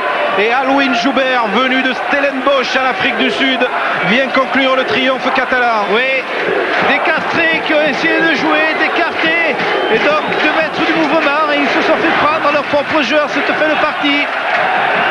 28-0. Allez, ballon récupéré par Perpignan, on progresse. Ça va être un festival, la charge de Jérôme Pradal. Ils sentent plus la fatigue, ils sont déchaînés. Ballon récupéré par Castres. Allez, Monsieur Dumessis arrête le jeu. Ça serait dommage de ternir ce match par des mauvais gestes. alors que tout s'est bien passé jusqu'à maintenant. Voilà, c'est sûr que de toute façon le moral côté castré ne va plus y être. Allez, il faut au moins marquer un essai. Allinger, départ du capitaine castré au ras de sa mêlée avec le soutien de Dallariva. Voilà. Bonne progression. Hors-jeu. Alors il y a la troisième faute contre les Perpignanais. Tout à l'heure on ne nous a pas signalé la deuxième parce que Séguier avait joué rapidement sur un coup franc. Ça fait 3 partout alors sur les fautes au sol. 3 fautes partout. Prochaine carton blanc. D'un côté ou de l'autre, la prochaine faute au sol signifiera qu'il y aura un joueur exclu du terrain.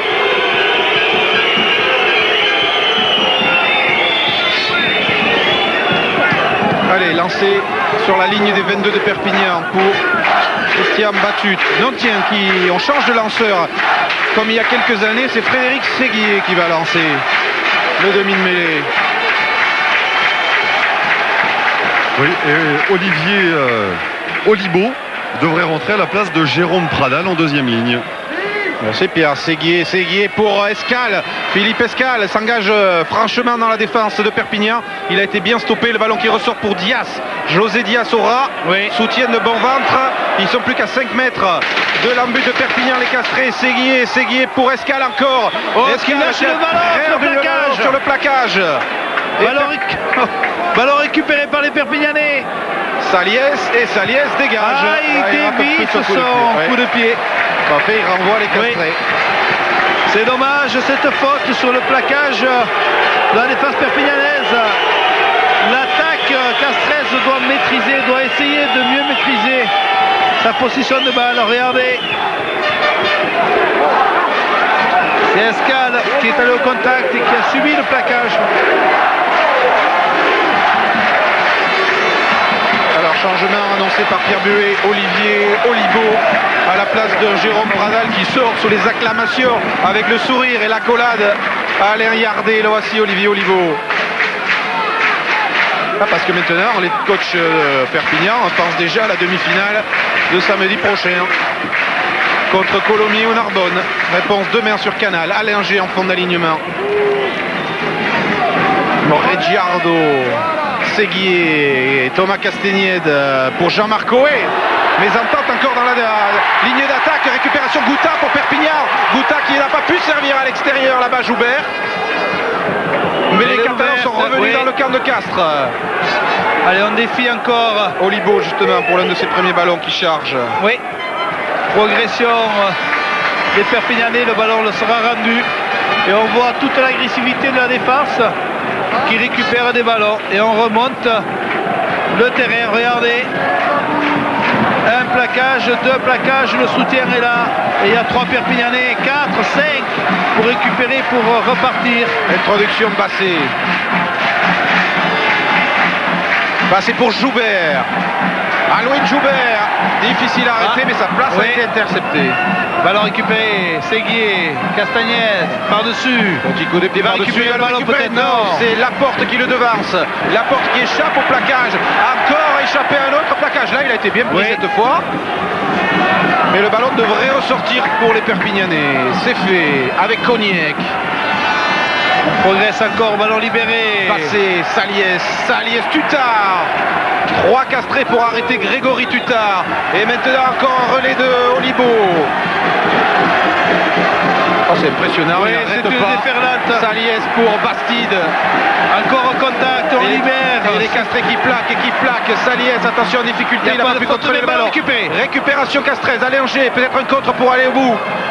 Allinger qui s'arrache. Il va y avoir l'essai de Nicolas Allinger qui va aller marquer malgré le retour de Joubert qui s'est accroché au passage avec Lucchio. Essai de Nicolas Allinger entre les perches et Monsieur Dumais se précipite pour séparer Lucchio et Joubert. Allinger qui se bat et qui est méritant et qui est récompensé de sa vaillance. Au revoir. Il a échappé un plaquage, 2 plaquages, 3 plaquages. Il accélère. Il a une belle pointe de vitesse en plus, là, Nicolas Allinger, qui aura marqué un essai à l'aller, un essai au retour. Et il s'est battu, il a été présent tout au long de cette rencontre, Allinger. Attention à la transformation de Thomas Castagnède qui passe entre les poteaux. Cela fait 28-7. 28-7. Le chrono, il reste 10 minutes dans ce match. Sur l'ensemble des deux matchs, cela fait 15 points d'avance pour Castres. Donc ils sont à l'abri de 2 essais transformés encore. Oui. Il n'y a pas, pour Perpignan évidemment, il n'y a pas le feu encore dans la maison. À moins que Castres marque sur le coup d'envoi ou de suite. Mais à voir l'attitude des Castrés, on sent quand même que pour eux l'enfer est entendu. Eric ? Oui, Pierre. Oui, à côté de Christian Gageant. Christian, les premiers points de votre équipe marqués, est-ce que c'est encore possible de revenir au score ? Non, je ne pense pas. On est aujourd'hui dominé dans tous les compartiments du jeu par une très belle équipe de l'USAP qui nous donne une leçon de rugby et je crois que ce serait complètement immérité qu'on gagne ce match. Merci Christian. Voilà, grande sportivité. Hein. Oui, de Christian Gageant, alors que Thomas Lièvremont remonte ce ballon. Passé pour Saliès.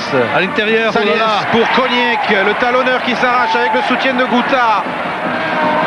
Et ça continue, regardez ça. Saliès pour Joubert. Alouine Joubert qui fait la passe. Qui répète, et c'est Alouine Joubert. Le deuxième essai dans ce match pour Alouine Joubert. Le Sud-Africain qui sera bientôt naturalisé français pour la plus grande joie de l'USAP. Ouais, après une accélération, regardez Joubert, il accélère, fête de passe, crochet intérieur une fois, crochet intérieur une deuxième fois, il rafute et il essaie d'aller derrière la ligne, il y arrive. Voilà le 4e essai de Perpignan dans ce match. Il nous promettait du jeu complet, les entraîneurs de l'USAP. Eh bien, on l'a vu. Regardez Thomas Lièvremont. La transformation de Laurent Saliès. Et le passe entre les poteaux. C'est la confiance qui revient pour tout le monde. Et cela fait 35 points à 7 en faveur de l'USAP. L'USAP qui n'avait pas été en demi-finale du championnat de France depuis 1982. Ils avaient perdu cette année-là contre Agen, futur champion. Et la dernière finale de l'USAP perdue contre Béziers en 77. Et le dernier titre en 1955. Vous pouvez donc vous rendre compte combien est forte l'attente des supporters catalans, absolument déchaînés depuis le début de l'après-midi. Et il faut dire qu'ils ont une équipe qui peut les enthousiasmer. Oui, une équipe qui au départ de la saison n'était pas donnée dans les favorites, on peut vous l'assurer. Et une équipe qui a... Faute de mer. Oui, monsieur Dumais l'a vu. Pierre, il y a eu des changements. Oui, une équipe qui a changé de demi-mêlée du côté de l'USAP, puisque Jacques Basset a laissé sa place à Christophe Perarnaud. Et on fait tourner l'effectif, on va économiser les forces pour samedi prochain. Oui, on vous disait qu'en début de saison, il n'était pas du tout donné favori. Et puis au fur et à mesure que la saison avançait, surtout avec une première surprise en allant gagner à Pau lors de la première journée, et bien tout ça a revigoré cette équipe, cette ville, ça les a mis sur les rails. Ils ont fait match nul 32-32 au Stade Français, un match qu'ils auraient très bien pu remporter. Ils ont atomisé Bourgoin sur leur pelouse d'Aimé Giral et ils ont joué toute la saison ce jeu très ambitieux qu'ils pratiquent sous vos yeux aujourd'hui. Coup franc que joue vite Perarnaud, un peu trop vite d'ailleurs. Non, on n'était pas 10 mètres. Voilà, regardez. Voilà, Christophe Perarnaud qui vient donc de remplacer Jacques Basset à la mêlée. Je vois aussi Pascal Meillat avec le 21 qui est rentré là. On va jouer le coup franc et ensuite je crois qu'on aura une interview sur le bord de la pelouse. On va suivre d'abord la énième charge catalane de l'après-midi.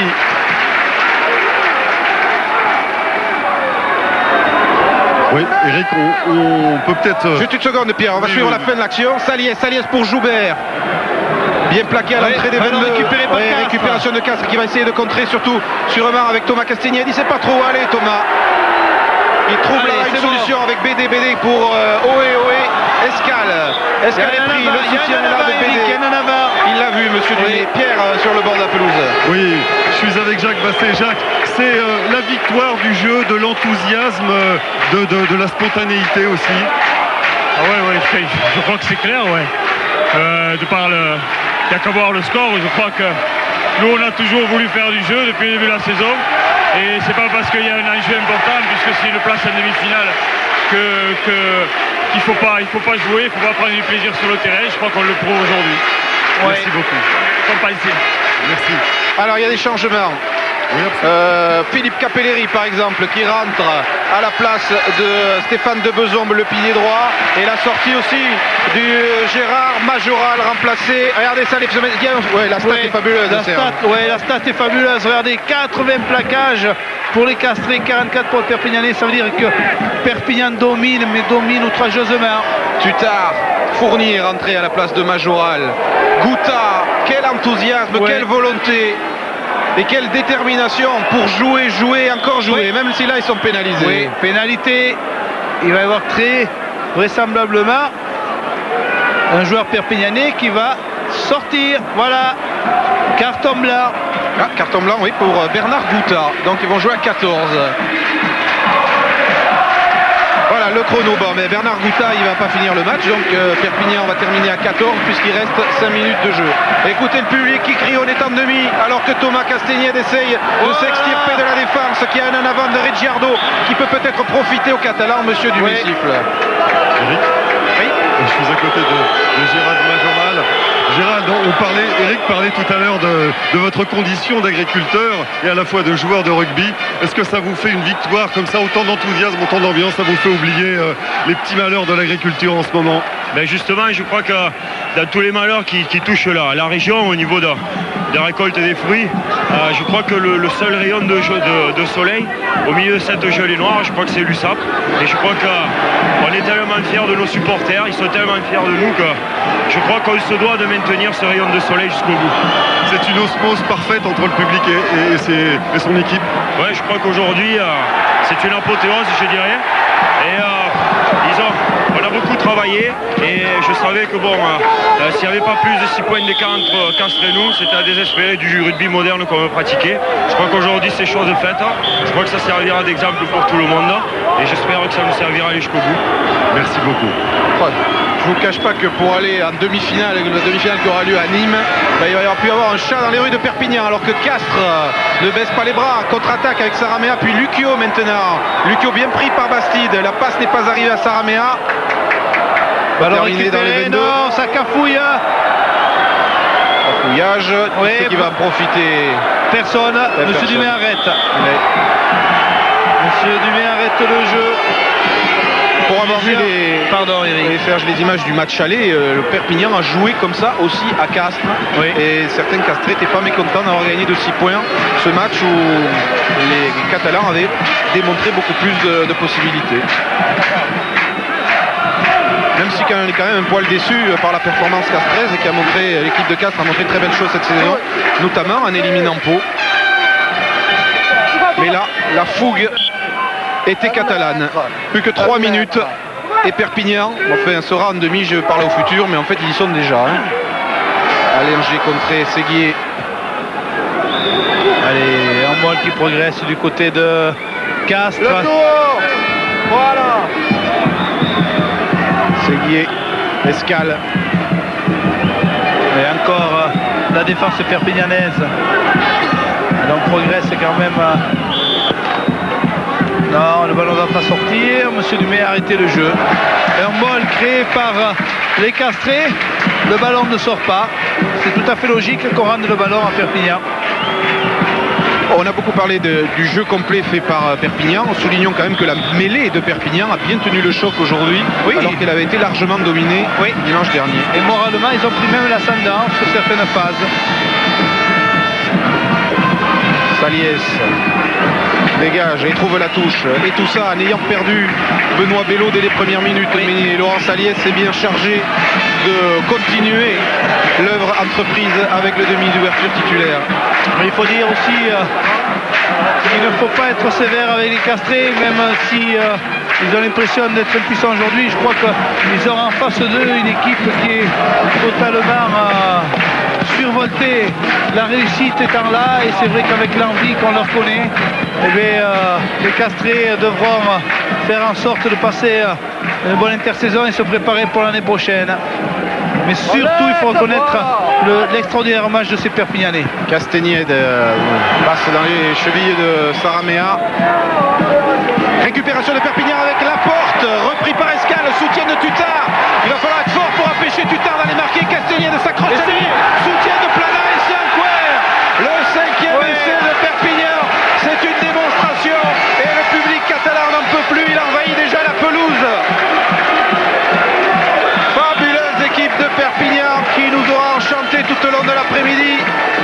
Et Frédéric Séguier et les Castrés sont effondrés. Mais quel beau rugby pratiqué par les Catalans. Espérons qu'ils puissent continuer sur cette voie. À commencer par la semaine prochaine. Lorsqu'ils seront en demi-finale, en tout cas les Columérains, les Narbonnais qui sont devant la télé aujourd'hui puisqu'ils jouent demain, sauront à quoi s'en tenir.